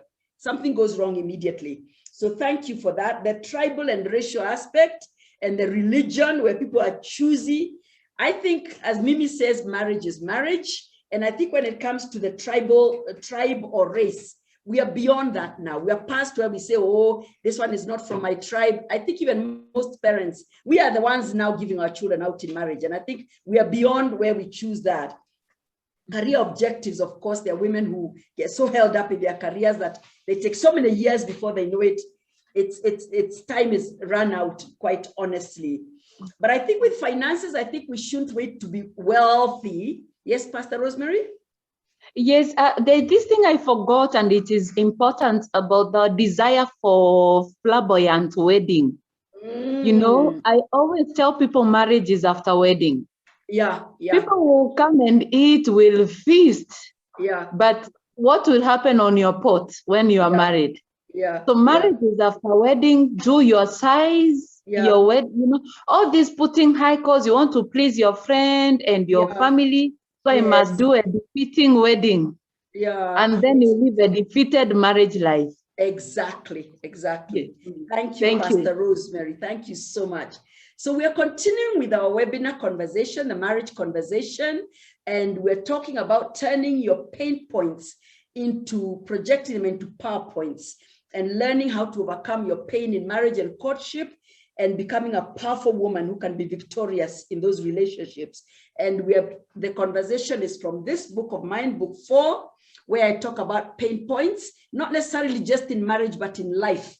And that's where you'll find how to turn your pain points into PowerPoints by being victorious and having the right attitude. Now, somebody here is asking a question. about asking a question about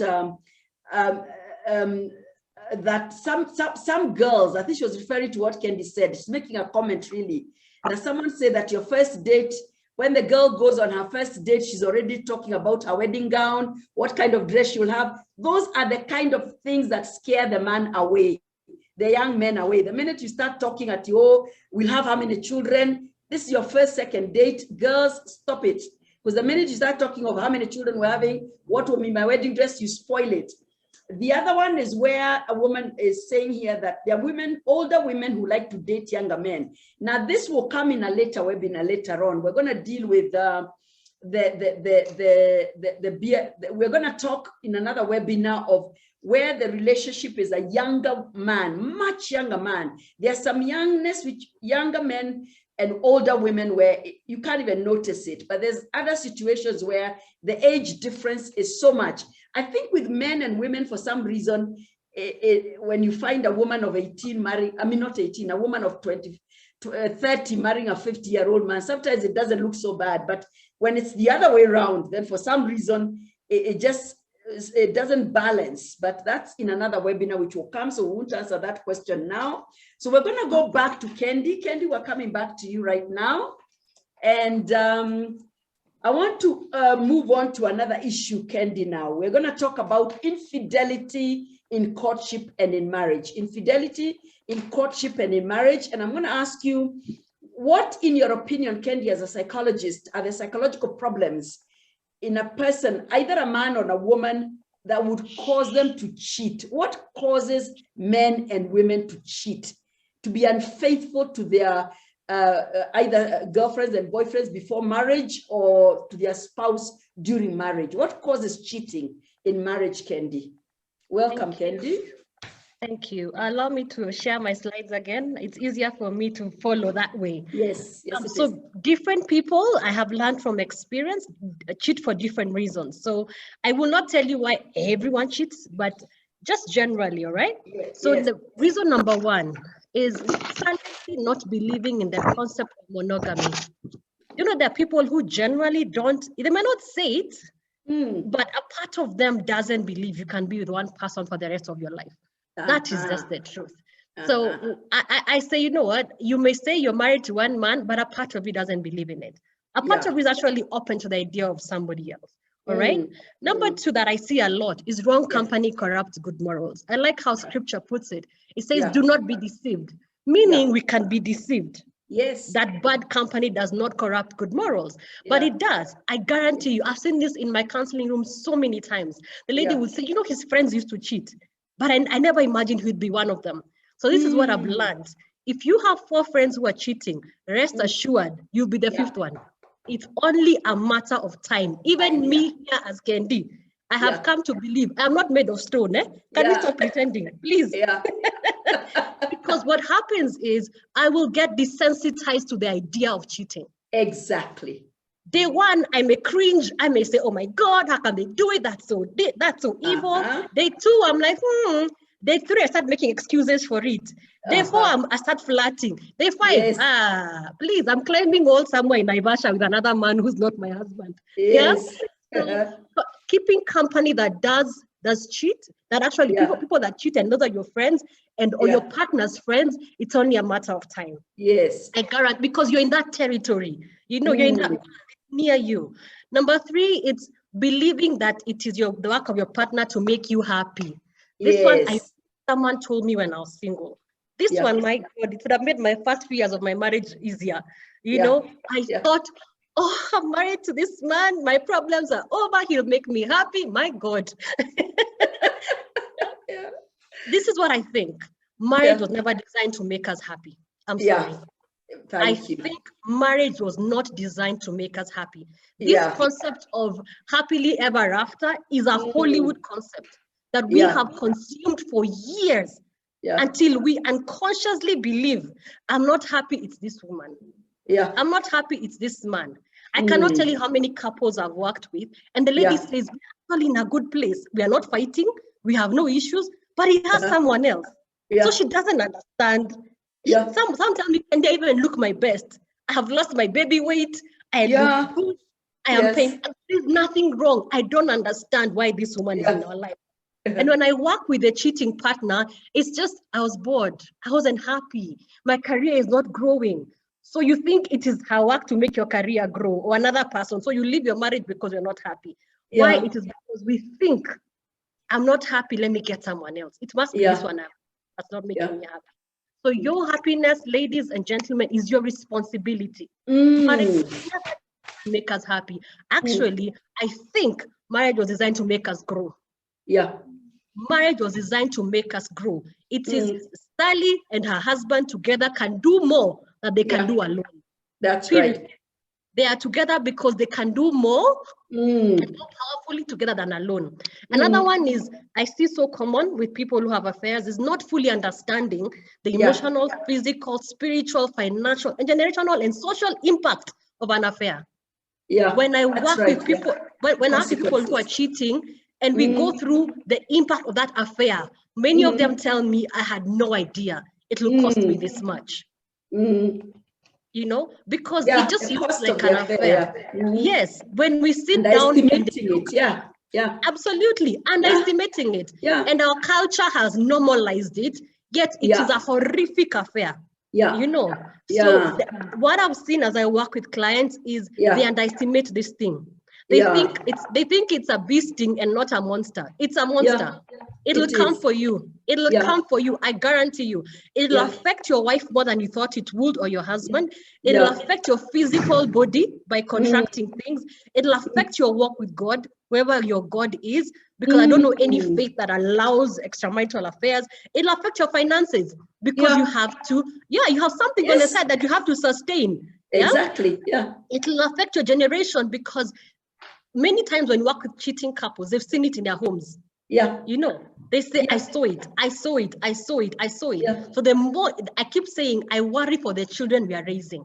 I worry for them because they have grown to see us normalize affairs. You know, they have grown to see, and this is, correct me if I'm wrong, they've grown to see married women say, he's cheating, pray for him. And I'm just like, a part of me is like, okay, what does that do? Does it take responsibility? Because what he did was wrong. You know, I don't think it pleases God that he's betraying you. You know, and unfortunately for many of us women, it's no longer a deal breaker. You know, and I feel like we are raising young men who do not think it's such a big deal. That's a thing. And because our mothers took it in and lived with the pain, it's almost looking like it's okay for us to take it in as well. I don't know, guys. I don't have all the answers, but I have a problem with not letting these men take responsibility for their actions. What you did was wrong. So in church, what happens is, oh, don't leave your home. No one is addressing the cheater.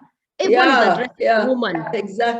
The wounded woman is given the burden of fixing the marriage, and she didn't break the marriage. She didn't break covenant. But it is her responsibility to heal herself and heal the marriage and make sure it never happens again. I want to pull out my hair. You know, I get so mad because I'm like, we are hurting the wounded partner. Exactly. So those for me are just some of the things I thought about that would make cheating so easy for both marriages and courtship. Thank you. And you're spot on. You're so spot on, Kendi. And I'll come back to you later with the solutions, because when we address the challenges, we address the solutions. And there's so much I could comment on that, but I want us to move on. And I come back to you, Mimi, because Kendi, you've hit the nail on the head on each of those points. Quite honestly, I couldn't have put it better myself. Now, Mimi, let's come to you now about your area. You're into beauty and fashion, and obviously we see you're very pretty, and you taught me a lot. And we especially when you had a shop, the fashion collection you had. And I want us to bring this issue in this conversation that a lot of us often ignore. How important is outward appearance in terms of attractiveness, beauty and fashion during courtship and marriage? And how do you advise women to acquire it and maintain it? Is it important in your view, Mimi? Attractiveness, outward appearance.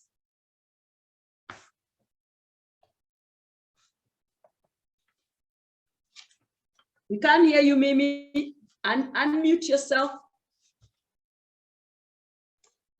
Okay, can you hear me now? Yes, you can, yes. Yeah, this question, you know, when I saw this question, I laughed, you know, because this is my job. This is what I do daily. And yeah, if you ask me, I will tell you that it's 199% important. As a matter of fact, this is like 40 up to 60% the most important thing a woman should be when you are married or doing dating. Yes. Yes. Okay. So whether you like it or not, the way you dress plays a major role about you, says who you are, you know, your outfit introduces you without saying a word. Mm-hmm.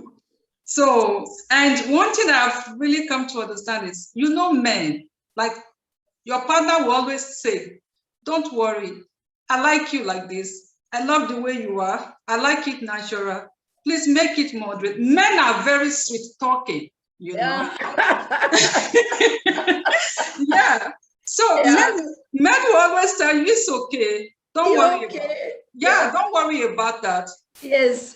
You know, they say these things sometimes just to make you feel good, just to make you happy, because they don't want to make you angry. Yes. If you ask me, I will tell you, every man loves his woman posh, stylish, elegant, presentable. Every man. Yeah. Yeah. So please and please, I encourage lady, look good.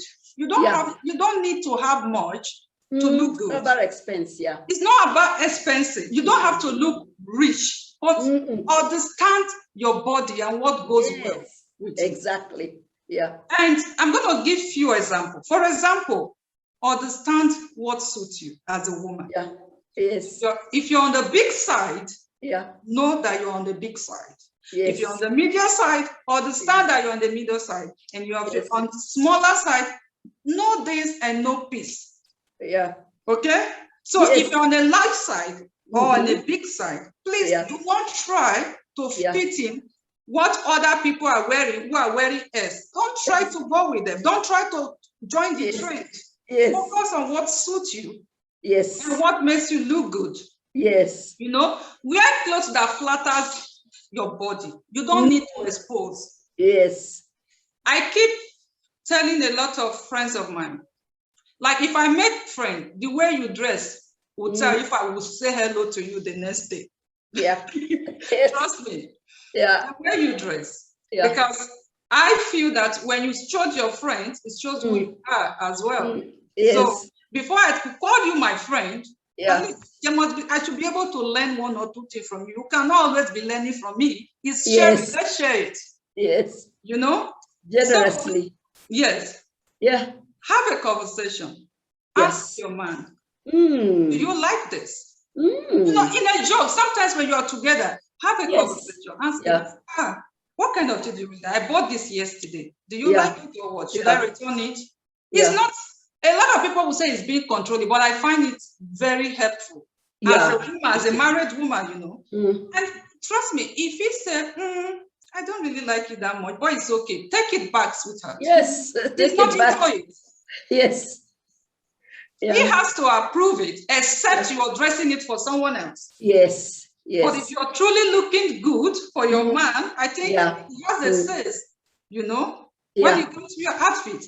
And secondly, good manner. Yes. You know, physical beauty is good. Physical beauty is okay. But I think a woman's beauty is her humility. You know? Because when you're beautiful and you have nothing inside, I don't think that cannot hold a man alone. That's right. Yes. You know? And be sexy. Yeah. Yes. Look like a million bunk around him. Yeah. You know, look good, smell good. It's very important, ladies.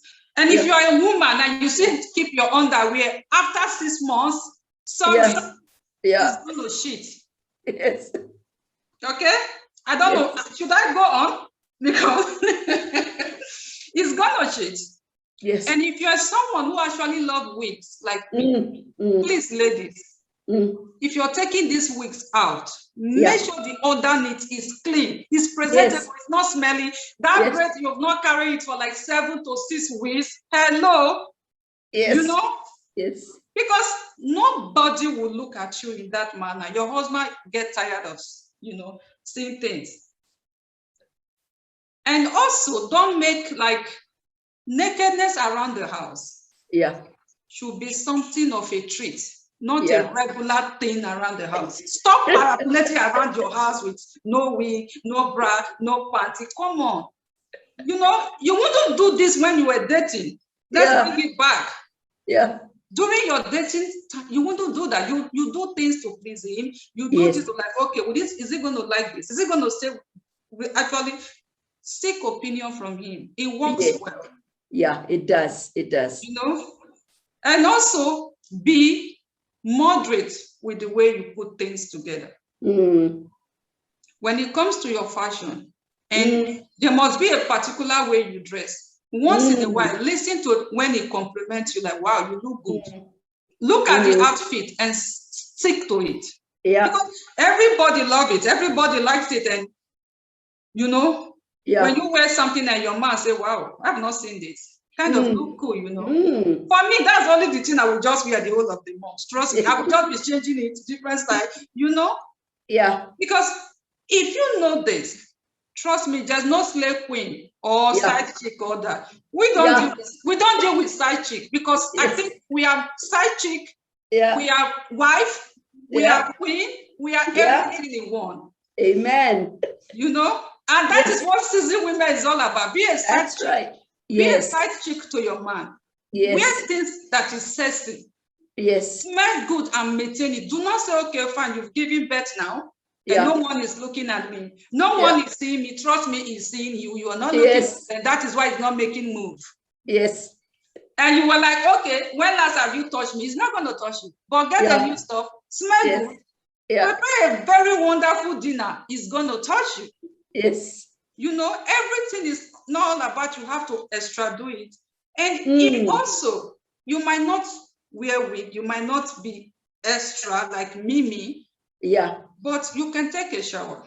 Like on Sunday evening. Don't let him like bath. Don't say because it's weekend, you're not doing anything. He's focusing on you. It's weekend, he's not doing anything. He's not having a conference call. He's not talking to his colleague. He's focusing on you. Try to keep him smile. That is even when he's seeing you more on the weekend.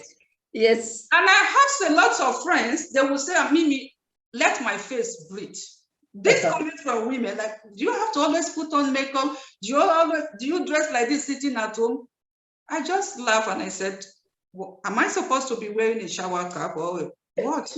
Yes. You know, because this is weekend. I traveled a lot, and my husband as well, he traveled more than me. So when he's around and I'm around, I want to make you understand that, look, when you go, always remember you have a hot woman at home. Yes. You know? Yeah. And if you go like this all the time, don't be tired to look good. You have kids now. You have all the time to look good. Yes. Keep your dresses clean. Don't drop it around the house. Yes. You know, act like the way you will act if you are still dating, if you're not married yet. Yes, that's right. Okay? And sometimes one thing I understand as dealing with women, most of my clients, one thing I understand, there are some people, they come to my shop to like buy things with their husband, and you start seeing them argue with the man in that shop. Yes. You started, the man was like, drop this, I don't like it. And they were like, I want to take it, he does not want to pay, it does maybe. No, you are wrong. If he doesn't like it, he doesn't like it. Yeah, yeah. Don't take kids like everything has to be positive. If it's not, if he doesn't like it, he doesn't like it. That's true. And Mimi, where I want the attendees to get what we're saying here is, in a healthy relationship, whether in courtship or in marriage, this nonsense of saying, I don't care whether he doesn't like how I look. If there's a healthy, loving relationship, you should care. You should care, yeah. And he should also care when you comment on is how he looks also. And we started by saying the inward appearance is important. Your characteristics are there. You both agree there is the solid fundamental values and characteristics. Now we're talking of the outward, which is important. And the other day I had a talk show on radio, a Christian talk show. And the question is, the girl was saying, by the way, what should I do? The other day, my husband was saying the way I was dressed, I have started dressing like an old woman.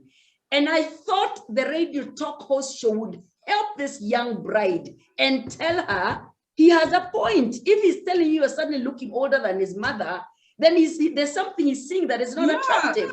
It means you're beginning to dress in a way that's not the way he saw you before. And you need to listen to it positively. It's positive feedback, respond to it in the right way, and discuss how he likes you looking. He was saying he used to dress differently, used to wear jeans, used to wear what, but the talk show host did not help her. Instead, he told her, no, let him be happy with her, the way you look. You should not allow him to control how you dress. And I thought, no, stop it. He's not controlling you.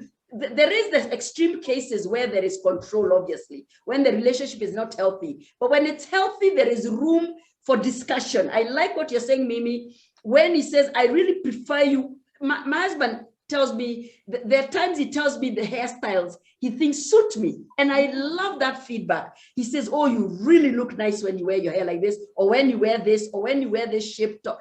And I take it like positive feedback, and I give him feedback as well. And it's important. By the way, Mimi is right. The men will tell you, no, sweetie, you're okay the way you are, in your short hair, or in your natural hair, or in your whatever. But when he cheats on you, you cheat with somebody with that wig with makeup, long nails. And then you're like, I thought he didn't even like long hair. I thought he didn't even like makeup. Well, that's when you discover he does like makeup, and he does like. So you need to be careful about that, because I think we're misleading each other. We're misleading each other in that department. And we need to be careful about that. It does matter how you both look to each other. It's healthy. You're going to spend 60 years together. You might as well really be partners in every area. Share ideas, give each other positive feedback on outward appearance, just like the same way you give each other feedback on the way you spend money, the way you cook. We share those ideas for growth, not to destroy one another. So I asked you that question for a reason, Mimi, because I knew you would give it straight. Let's not pretend that the minute you get married, you change, you start wearing a t-shirt to bed, you don't care, because it's now you're married. And it does matter. It does matter, because what meets the eye is important. Men are very visual, and it's important that if you love him, please him, and if he loves you, he'll please you, and it's important. Thank you. I'll come back to you. Yes, Mimi? Yeah, I just wanted to say something on this. Like we women, we are moved by what we hear. Like when a man tells us we are beautiful, you are good, you're looking deeper, we have this butterflies that goes around in our tummy.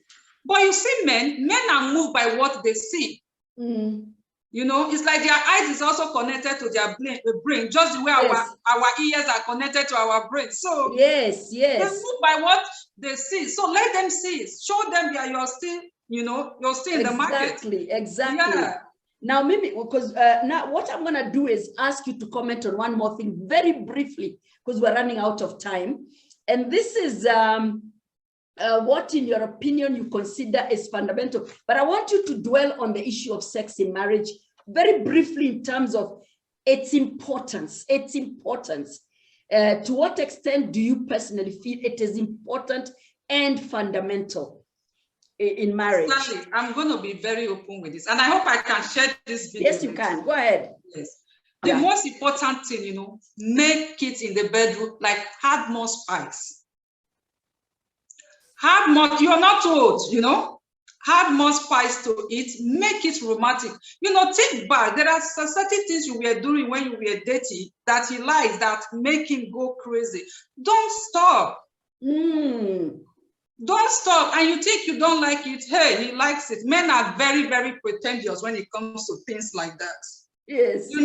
Have more spice to it. Be spoiled. Remember during your teenage. And, Yes. you know, remember your child when you were still young, like 21 and all that. You know, sometimes just go back, be young inside you, deep inside you, you should be young. Don't just say, okay, fine, I'm getting too old for this. Sweetheart, you're not getting too old for anything. As a matter of fact, you just started. Because right now you have more rooms, the house is quiet, it's just you and your man. Yes. You know, once in a while, just change it. Do it in the sitting room, do it in the bedroom, run the shower, run the bath for both of you. Yes. You know, make it, ask him, is Keep it one the fire burning. Keep keep the fire burning. Because sometimes if he tells you he's tired, when he says he's tired, tell him come to the shower, it's okay. I've run the bath for you. Jump in with him. Things will happen there. From there, move to the sitting room. And then lock it up in the bedroom. Be spicy, you know? Leave no room. Thank you, Mimi, because I think the problem, the mistake a lot of women are making in marriage is misguided, thinking that sex, the intimacy of sex is not important. It is very important to keep you together emotionally and mentally and physically. It's crucial, and it does matter that you take initiative as well and have the excitement in it. And I think a lot of times we wonder why men cheat, or why he's running away, or why he's doing this. While we do not say he should, there's no way we're going to agree that the man should ever cheat or whatever. He should talk about it. It should be an open conversation. If he feels that he's not getting everything that marriage is supposed to give him, he should talk about it and share the issues and discuss it maturely. That doesn't mean you should go and cheat, but as a woman, you should know it is important. And don't get shocked later on when you are not being intimate with him for months and months and years, and then you're shocked the day he's out there. That's abruptly in my last question. Yes, there's something wrong there. So let me quickly go back to Pastor Rosemary. Pastor Rosemary, please, let me come back to you. And this time, Kezi, Pastor Rosemary, please text your details to Kezi on the screen so that Kezi can circulate about your book, where it's available, the name of your book, maybe even text the image of the book so that we can know where to find it. Because many people are asking about your book, Pastor Rosemary, and I need to know where to get it, how to subscribe to your channel, how to know where to find you, etc. Mimi, also please text your details where you can be found. The purpose of these webinars, Kezi and Kendi and Pastor Rosemary, is that I'd like my attendees, my women, to be able to reach you on email and to be able to ask you to elaborate. Mimi, what did you mean by this? Please counsel me, please help me, because we're here to empower one another. So please text your details so that Kezi can circulate them and share with the audience so they can reach out to you. Now, I'm coming to Pastor Rosemary, and on that issue of sex, Pastor Rosemary, from a biblical point of view, I want to ask you, do you think sex is the main reason why there is infidelity in courtship and in marriage, either the absence of sufficient sex in marriage or greed for it? When people cheat, is it because of the sex mainly, or what do you think? How much a role does sex play in cheating? Is it the main issue, Pastor Rosemary? Please guide us on that. We're going to go beyond our time, I know, but I'll try and not go too much beyond. But some of these issues are very important. Thank you so much, Sally, for the question. I will start by saying sex is the oil that keeps the marriage running. Amen. No matter how expensive car you're driving, without oil, the car will break, is it? Yes. So this sex is the oil that keeps the marriage running year after year. Yes. Sex is everything. Otherwise, if sex was not everything in marriage, there wouldn't be a reason why people get married, Abby. Yeah. Yes, the absence of sex will, in most cases, lead to infidelity. The absence of it.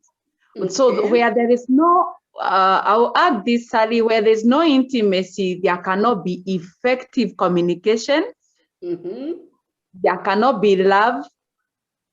There cannot be care. And God forbid, this can also lead to fornication. Okay. The Bible says that we should not deny one another. So if you deny, what else will happen? Because the Bible says we should not deny, you see? So people who wait to have sex are less dissatisfied. Or waiting.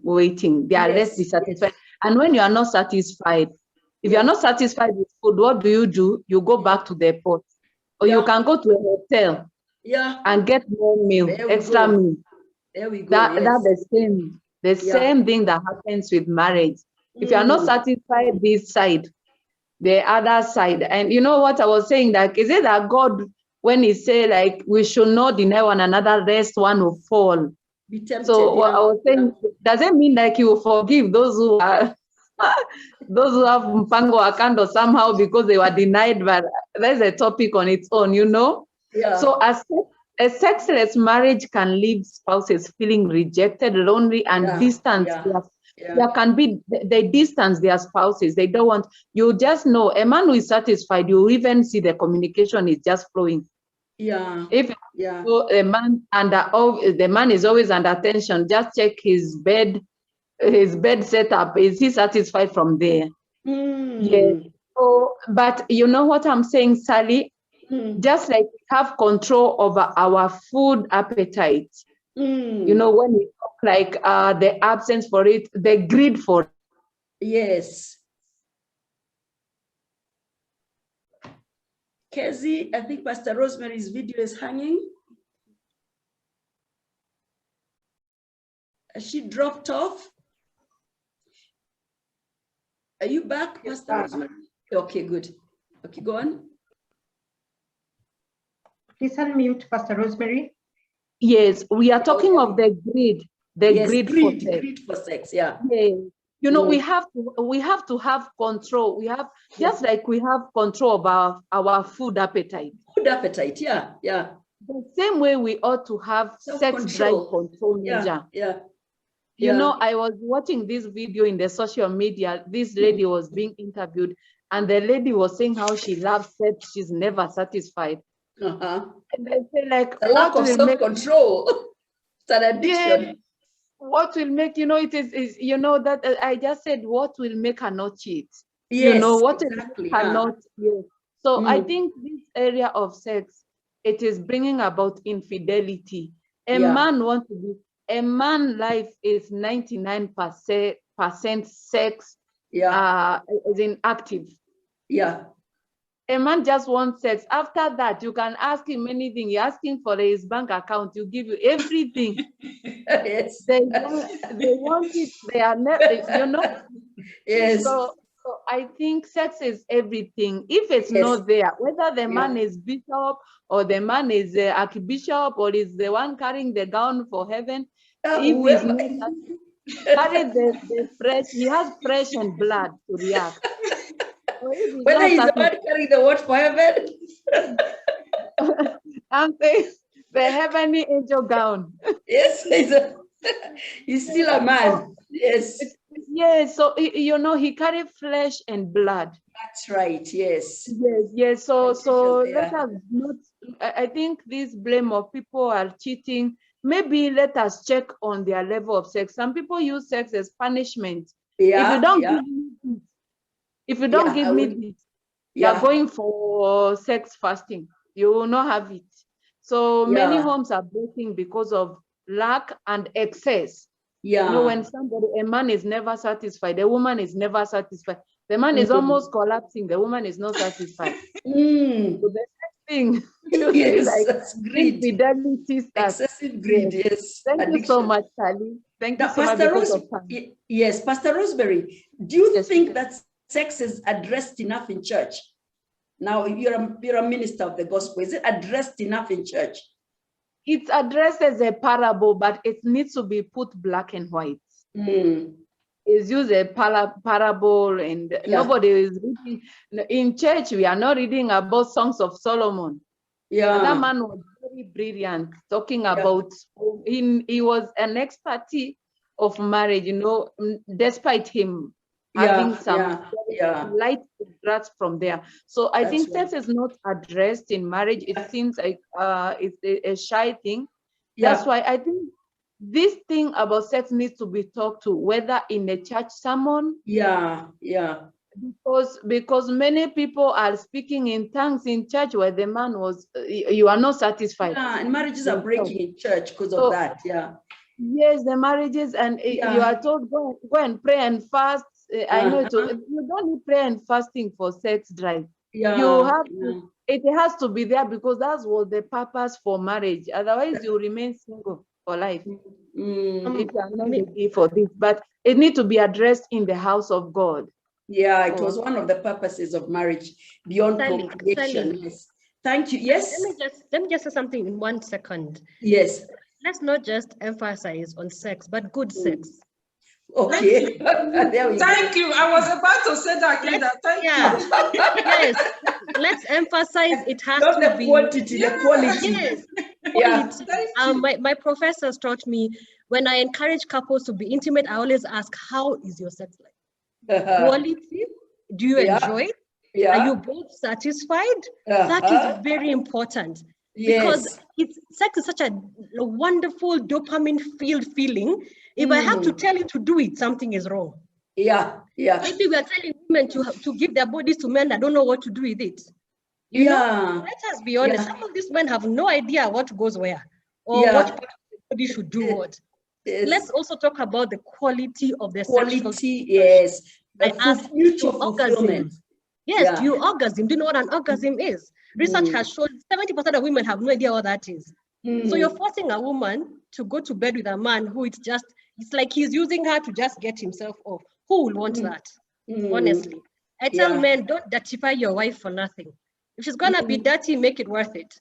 You know? So let's also encourage mutually satisfying, fulfilling, in a healthy environment and healthy marriage. And you both give each other feedback. One of the things I encourage couples is rate it out of 1 out of 10. How was it for you? And your husband can a 10. And you're like, boss, it was a 3. You know? Yes. So one of the tips I give when it comes to communicating about your sex life, so that it's not personal, just rate it. After you guys are done, say, honey, that was awesome. For me, it was a 10. And we find out that for your wife, it was a 3. So that you can ask, okay, how can I move you from a 3 to a 10? What's not working? What didn't you like about it? Don't assume just because she's lying there. Let me tell you, as a therapist, the things I hear break my heart. There are women who turn and weep, cry, because of how used they feel. The man is there preaching the gospel. We feel like throwing a stone at him, you know. So let's also encourage quality as pastors talk to people. If the woman is not interested, ask why. Why? Exactly. And I think, Kendi, it's important, Kendi, because this thing called marriage is for life, built to last. So you're going to be with this man or this woman for those number of years. You might as well get your issues right. The finances, the communication, the sex, and it's healthy to get help. And I think they should come for help to those who can explain and help them. And it can be done in a very mature, clean way, in a decent way. It doesn't have to be dirty. It doesn't have to be gory details, because I think a lot of the people in the church, that's what they fear, that this thing turns gory or the discussion of it turns indecent. But I think there's room for decency with the right counselors, right therapists, for it to be discussed in the right context. Now, I'll come back to you, Mimi, on this issue, but I want Kendi to do her last question on because I think you've already touched on one of them, the solutions. What are the psychological solutions available in cases of infidelity? I think that's one of them. I mean, I think to avoid infidelity, one of the solutions, because that's your next question, is quality sex, just being able to mutually have a healthy conversation on this thing. If you need help from sex therapists or you need to talk about it, it's not taboo. It's something that can be dealt with decently. So tell us, what are the other solutions to avoid, solutions to when there's been infidelity or when there's potential likelihood of fidelity? What can be done to stop it? Unmute yourself, Kendi. Sorry about that. The most important one is please get professional help. Okay. Whenever there's infidelity, it's not a small thing, by the way. I know we normalize it, it's not a small thing. I found that both the cheating partner and the wounded partner need help. You think that their cheating partner is happy, where they deal with a lot of guilt, a lot of anger, a lot of betrayal, because sometimes they were found out because the other chick, went and ratted to the woman of the house. Like, you're ngarang here in your BMW. Me, I'm screwing your guy on the side, So even when I work with cheating partners, I find they have a lot of pain, a lot of guilt, a lot of anger, some of which is misplaced on the wife, So I would say both of you get help, get a lot of help. Number two, when I'm working with both partners, I say you're not responsible for your partner's actions and inactions. That's right. You are not. Your partner is someone of free will. If today I choose to cheat on Mr. Shitiba, he cannot stop me. He cannot. If I say today, I want to sleep somewhere else, the man cannot stop me. So he's not responsible for my actions. It is me. So if you have a cheating partner and you're hearing me, please remember it's not your fault. It's not you. Sally, I've had men tell me, please tell my wife it has nothing to do with her. And the woman wants to kill him, but he says, listen, it was just sex. I don't love that woman, But of course, for us, it doesn't make sense. But what I've learned from men that have affairs, it's not always about the wife. It's not. Sometimes it's just me. It's just me being curious. It's just me wondering if I can still get some. It's just me. It was, by the way, I love her. I don't have nothing against her. I was just playing around. I was just being a boy, know? And then finally, the wounded partner. Like my heart breaks for the wounded partner because they have to learn how to live with a broken heart. Yes. You will never forget that your partner cheated on you. That's what I've come to learn. It's something you learn to live with. And then you have to learn to live with the ghost of another woman or man in the relationship. So the relationship has like a ghost that hovers around. So you want to smile, but you don't know if you should be too happy. I find the women or even men telling me, I don't know how to be easy anymore. I'm always like waiting for the next one to come. Even when the partner says, I'll never do it again, there's this ghost that they have to deal with. And fear, fear, was it me? Am I not good enough? And finally, I have found that some partners sadly develop post-traumatic stress disorder, PTSD. The other day I worked with someone and they're like, the day I found out he was cheating, I got to my car, I just drove. She told me I couldn't stop the car. I was traumatized. I mean, she told me my world fell apart. I cannot tell you the trauma I see in clients. She told me I drove, I turned my car past Machakos, going. So my point is, I told her, stop, get professional help. You're going to a bad place. You're going to a very bad place. So my solution for both the cheating partner and the wounded partner, get professional counseling immediately. Don't minimize it. So you walk the journey, and because it's not an overnight forgiveness or an overnight healing, it's going to take time.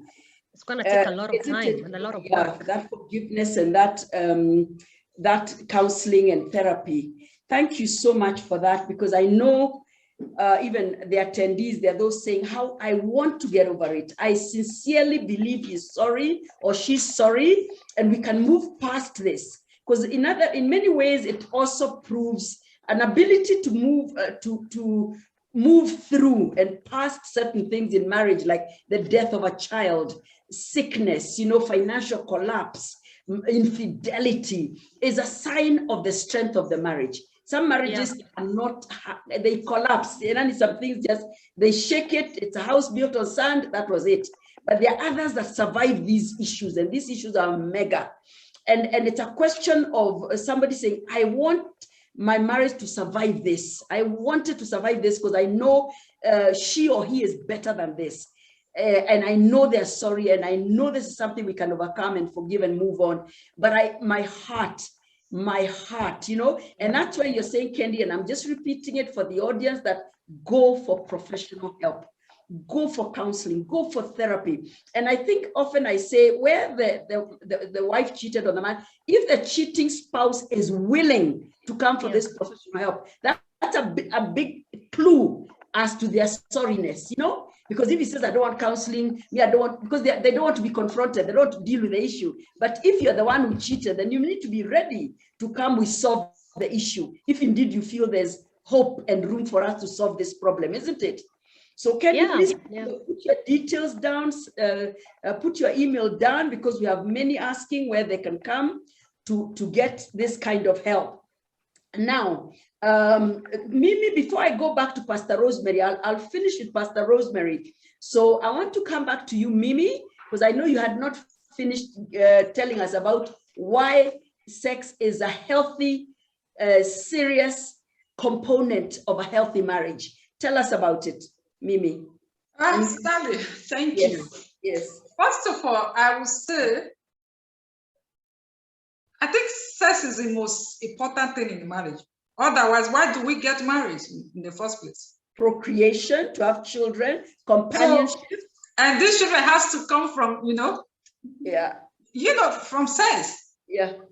So I think all men, let me use the word, I don't want to, at the end of the day, just use percent. No, all Yes. men love sex, whether Yes. young, old, men love sex naturally. Yes. When a man is stressed, he wants a good sex. When a man is sad, he wants a good sex to wake him up. When a man is happy, he wants a good sex. Yes. And you hear people saying sex is not everything. Then tell me what is everything when two people are together. Yes. Because I'm not your mother. Yes. I'm not your father. And I'm not there to take the position of a mother. Yes. I'm there to be a wife, Yes. to play as your wife. Yes. If you accept, because not men accept you to be their mother, you can try as much to be as little as your mother. But trust me, you cannot take a mother's place in the man's man's life. That's true. Yeah. So be a wife. Understand what makes him happy. Yes. Understand the kind of words you use also matters. And the way you present it to him also matters. Yes. No man wants to have sex with a nagging woman. No man wants to have sex with a woman who does not want peace in the house. Yes.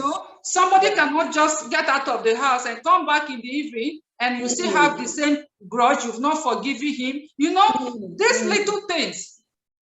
And sometimes this sex issue you're talking about is something that you have to see. Like I said before, men are moved by what they see. They see, they're visual. Yeah. Yes. So first of all, how do you even engineer that sex? How do you bring the idea up?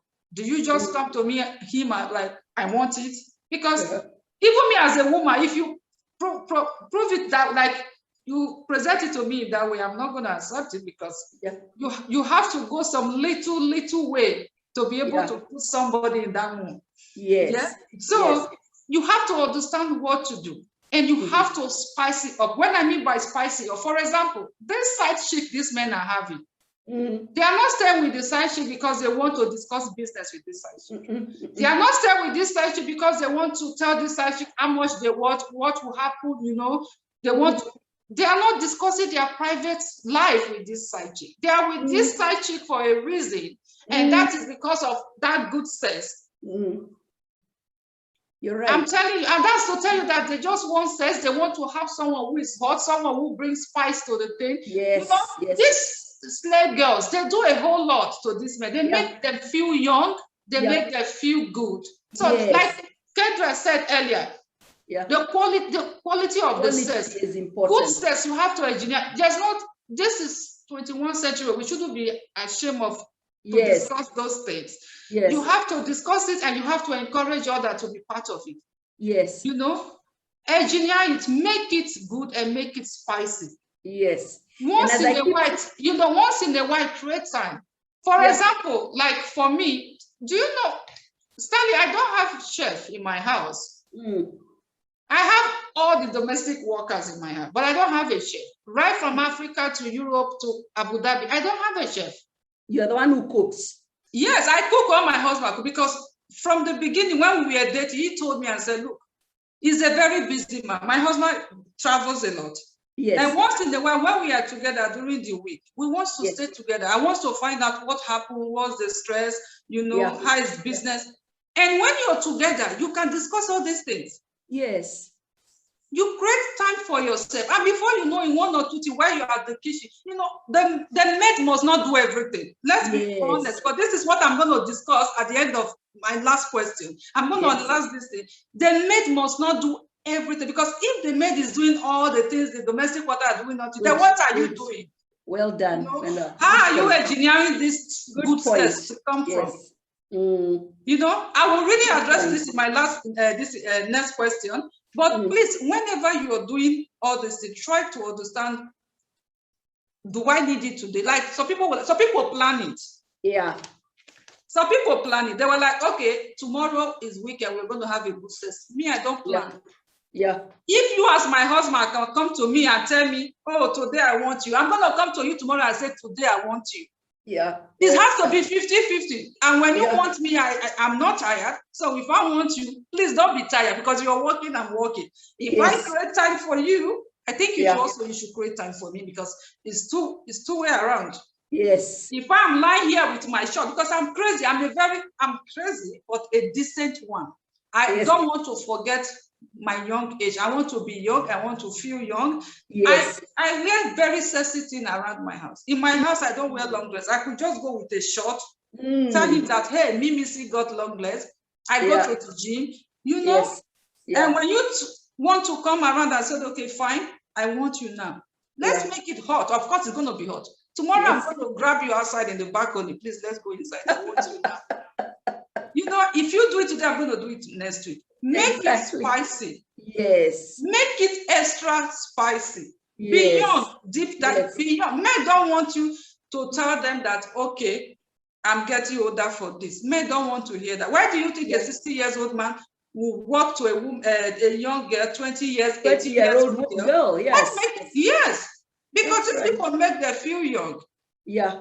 And also make him feel lucky to have you. You should give him that room to make him feel lucky to have you. And also, I will just use this example as well, like make him miss you.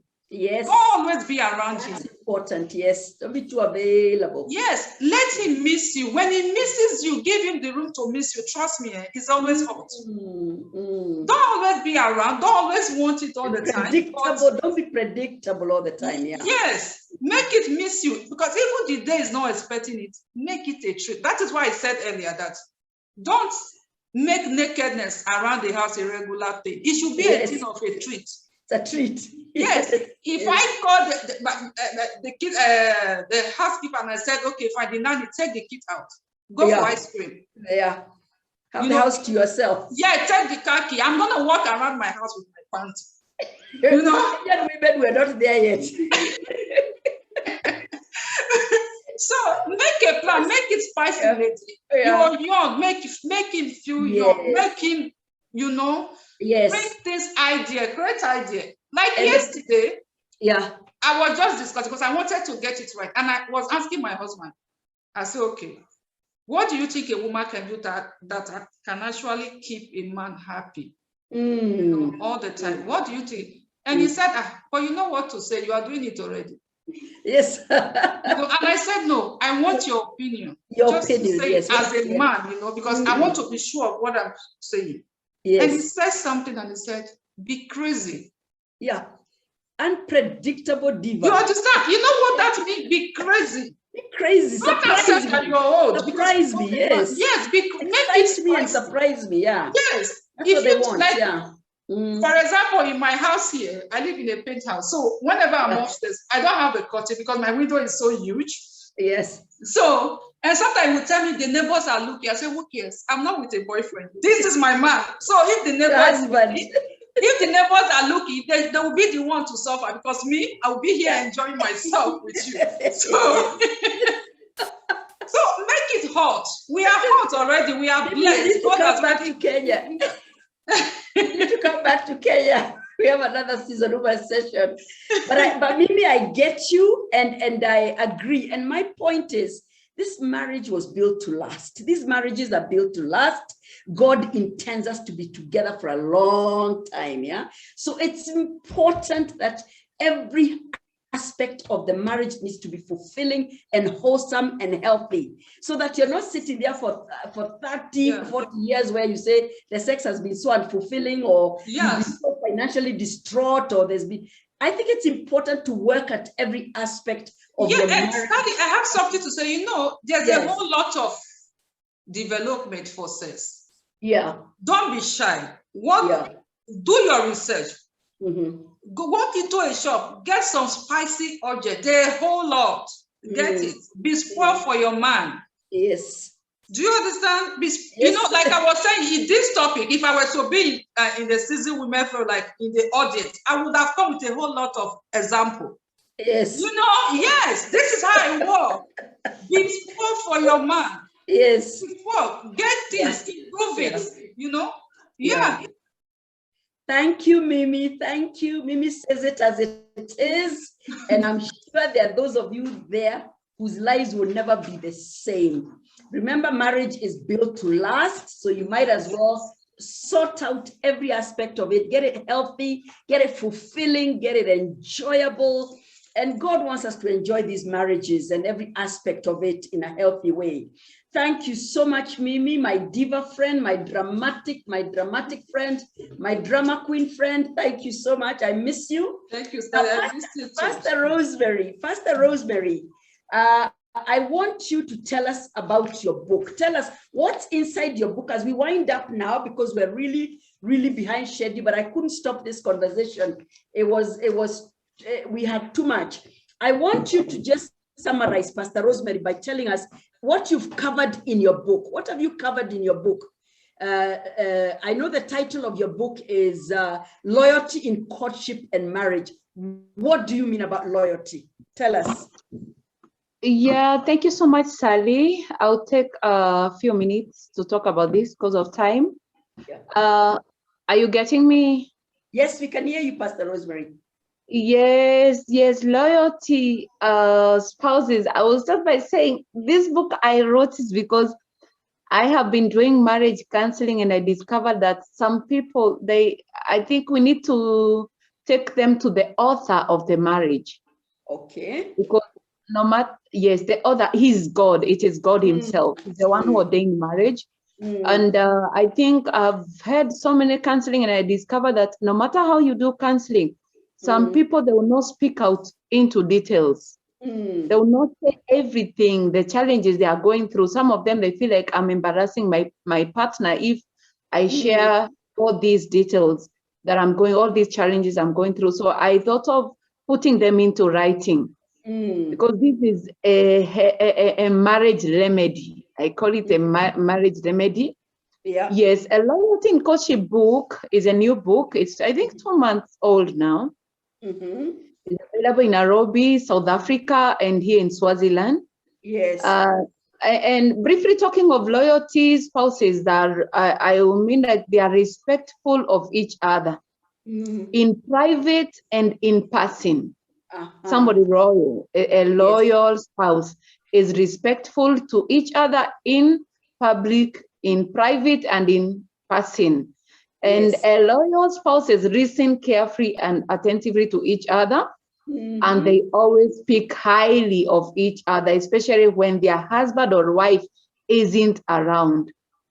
All this thing of meeting in salon, you overhear somebody discussing about their husband, and then you jump, oh, mine is worse. No, you have to exhort your husband in public and in the closet, especially when they are not there. That's why I wrote this book. And the topic, the chapters in this book are marriage is God's idea. I've written about marriage is God's idea. I've also written in this book God's blueprint concerning marriage. Also written pillars of marriage. Wow. I've also written managing finances in marriage. You will also find positive ways of handling in-laws. Yes. You'll also find parenting in this book. Wow. Wow. And then you'll also find a big chapter about marriage and ministry. This speaks to pastors and their wives. Yeah. And finally, hope for the singles. A very, very big chapter giving hope for the singles, preparing them, even those who feel like it's late in marriage. By the time you read this book, you are into marriage. I call this is a mantle. When you read this, unless you read this with your closed spirit, when you read this desiring to be settled in marriage, you get it. Yes. And the book is available. I think I've sent details on where the book is. You can call Well done, Yeah. Pastor Rosemary. Now, going back to the chapter you say you've written on hope for the singles. Yeah, I know you shared the other day, it's deep, it needs deep revelation, even for the single woman who may not end up married, to understand and to come to a place of being fulfilled anyway. Yeah. And now, because there is definitely, as I said at the beginning of this webinar, women who have come to a place, whether it was an original desire or a later decision, to remain single and serve God and fulfill their purpose and their destinies, and they're good. Apart from society being, sometimes it's not even so much the woman who has the problem, it's society that doesn't seem, especially the African culture, that doesn't seem to accept that women can be as fulfilled without marriage when they're out of marriage and they're fulfilling God's purpose and destiny. They are being a benefit to society. They're being a good influence in their spheres of influence. They're being a voice. And I think that's you can live a healthy life in the absence of marriage. And the other thing is, when I talk to single women who say, it's okay that I'm not married, it's okay that nobody may have, the right person may not have come, but I want children. I want children. And what I normally say, because we're born again, you're Christians, and I certainly are not going to encourage you to have sex before marriage so that you get a baby. What I normally advise is adoption. I think this is something, Pastor Rosemary, we need to advise women that it's okay if you really feel marriage wasn't your thing or it didn't happen, and now you're at a place where you've surrendered it and you want children, you want to raise a child. And we have a lot of women, even in their 40s, 45s, 50s, who are like now not wanting to just settle for any man who comes along, but they want children before their bodies are not able to have children. You get me? And I think adoption is a good thing, because there are many children in Africa, in any nation in Africa. Even sometimes I tell women, you don't even have to go outside your relatives. Within your relatives, there is orphans. There is so many children you can adopt, have a healthy parenthood with a child. And if the marriage comes, it comes. If it doesn't, you'll have raised children. And I think that's something we need to encourage, that you don't just have to have the children within the marriage, you can adopt and be a benefit and a love and a source of support for a child who otherwise would not have had a parent. And that's important. Now there's a question here about, because you talked about one of the things about delay in marriage is where people fear commitment. They fear you're already so free, you're living your life, you're in charge of your finances. I get a lot of women who say, I've got my own finances, I have my own resources, I'm doing well in the marketplace. Marriage is going to commit me into weighing me down. I'll lose my freedom. Maybe if I want to travel where I want to go where. And I think for this lady asking that question, the point is that if it's a real marriage with a real spouse who is for you, then it shouldn't be a burden. The marriage should not become a burden. And you shouldn't be losing a freedom. You shouldn't be losing a freedom. It's a fulfilling relationship if it's the right thing for you. If it becomes a burden, a chore, and you lose your freedom, then maybe something is wrong with that marriage. It's not healthy, because a spouse is not there to curtail you or to hinder if you're a woman in the marketplace who has traveling opportunities, you need to develop, you need to build, you need to grow in your profession. Then a spouse who is right for you should not hinder you, just like you will not hinder his call.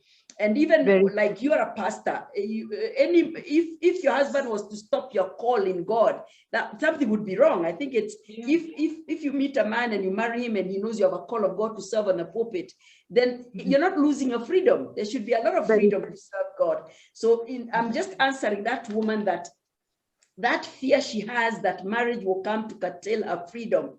If it's a right marriage, the right spouse, the right relationship, then it shouldn't. It should come to really be fulfilling. And then a spouse, a destiny spouse should usher you to destiny. You're ushering each other to destiny, not hindering each other from getting to your destinies and being fulfilled. Now, the other issue here is that why should I dress for the man? I think Mimi answered that. Why should I dress for? You're not dressing for the man. We're not saying you're dressing for the man. We're saying that you're both pleasing each other in what you love about each other. If you don't like a beard on your husband or a mustache, I think it is quite in order to discuss it and say, oh, you know, express yourself. Even if he feels, no, sweetie, please like my beard, like my mustache, I'll make you like it. But what we're saying here is that you're not being controlled to dress in a certain way. It's a mutual loving feedback and desire for your husband to say, wow, you look so good. Or for you to look at him and say, wow, you look so nice. And it's not a control issue. If it is a control issue, you will know it in your spirit. You will know that for sure, it's not so much about what he likes you. He's just trying to make you conform to a certain way without valid reasons or without a healthy environment, where then it becomes a control. And I think you should be able to sense that, have a mature discussion, counseling, if you may, so that you come out of that kind of control. Now, Pastor Rosemary, I want to come back to you again about your book, Yes. and I'm sure you've written where it's available, where we can get it and everything. Now, when you Yes. speak about finances in marriage, because I think that's a conversation we're going to have in a later webinar, because finances in marriage is a big issue. I know it's one of the things that causes divorces and everything from my research. So it's an issue that we will discuss at a later date about how a couple can handle their finances without breaking them in a healthy way, how they can overcome crisis, bankruptcy, collapse. You know, COVID time, we know there was so much financial hardship and a lot of marriages were shaken. So we're going to discuss that to help couples come to a place of handling finances in a healthy way from the beginning and how to confront crisis and everything. So now I want us to really, really wind up. I know I went beyond time, but I did it knowing I was doing it because honestly, we couldn't leave some of these things out just like that. And I want us to do parting shots. I want to go around and I'm going to ask us to do parting shots in a way of summarizing what do you want the attendees to go home with today.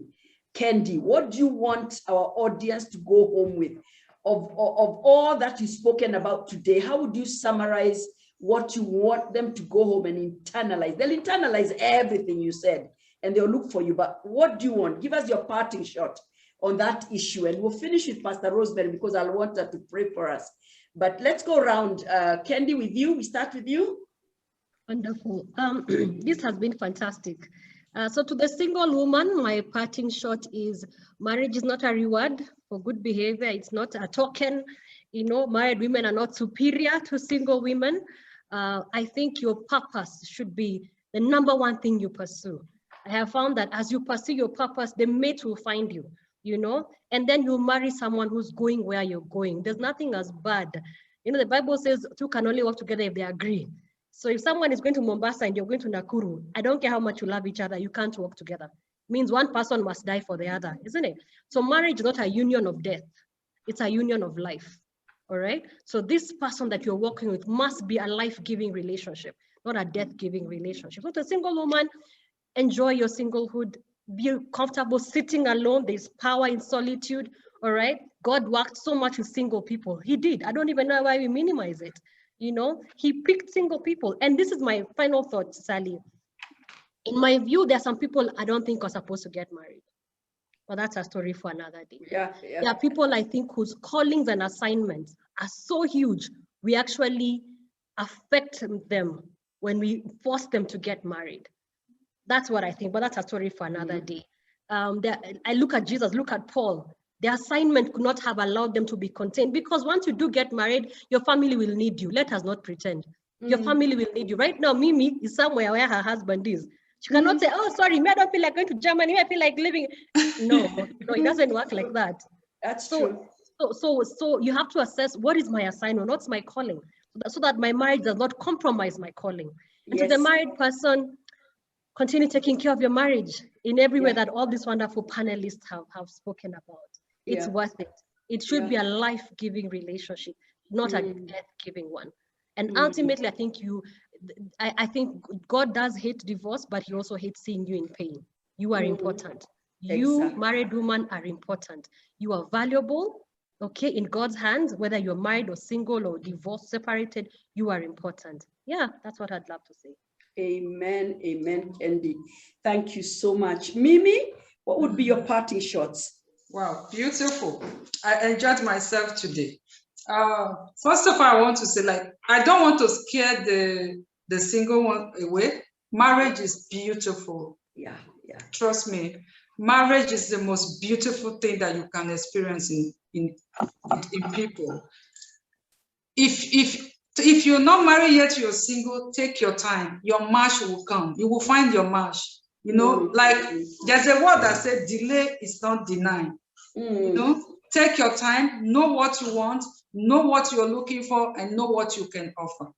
And also for the marriage people, please, no matter what you do, be humble. That's the only thing that can keep your marriage. Be respectful.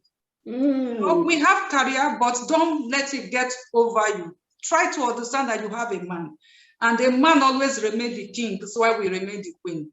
Accept there's an head in that house, and always try. Don't always make the decisions. Please try to always allow him to make some decision without you saying a word. And also, you know, when you have good manner, you are encouraging others to be themselves, to be real to themselves, to say things to you. So anything you're just doing, build it with trust, build it with hope, have the belief that God will give you your own. I'm not saying someone else's own, okay? And have the belief that God will give you your, because if you steal someone else, so trust me, it's still going to go back, because that one belongs to someone else. So look for your own. Don't put your eyes on someone else's property, because it's not for you. God knows your address. He will post your own when you're very good. Thank you so much. Yeah, and I love you. Thank you, Mimi. Thank you. Pastor Rosemary, oh, these are powerful parting shots. And I'm so tempted to ask Mimi something, but let's go on. And Pastor Rosemary, I want you to give a parting shot and then pray.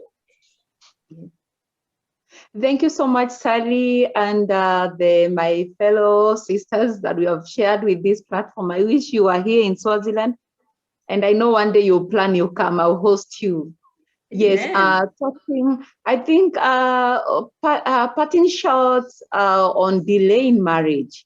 I would just say there's no one who is delayed. Your time, when the right time comes, your blessing will locate you. The Bible says none shall lack her mate.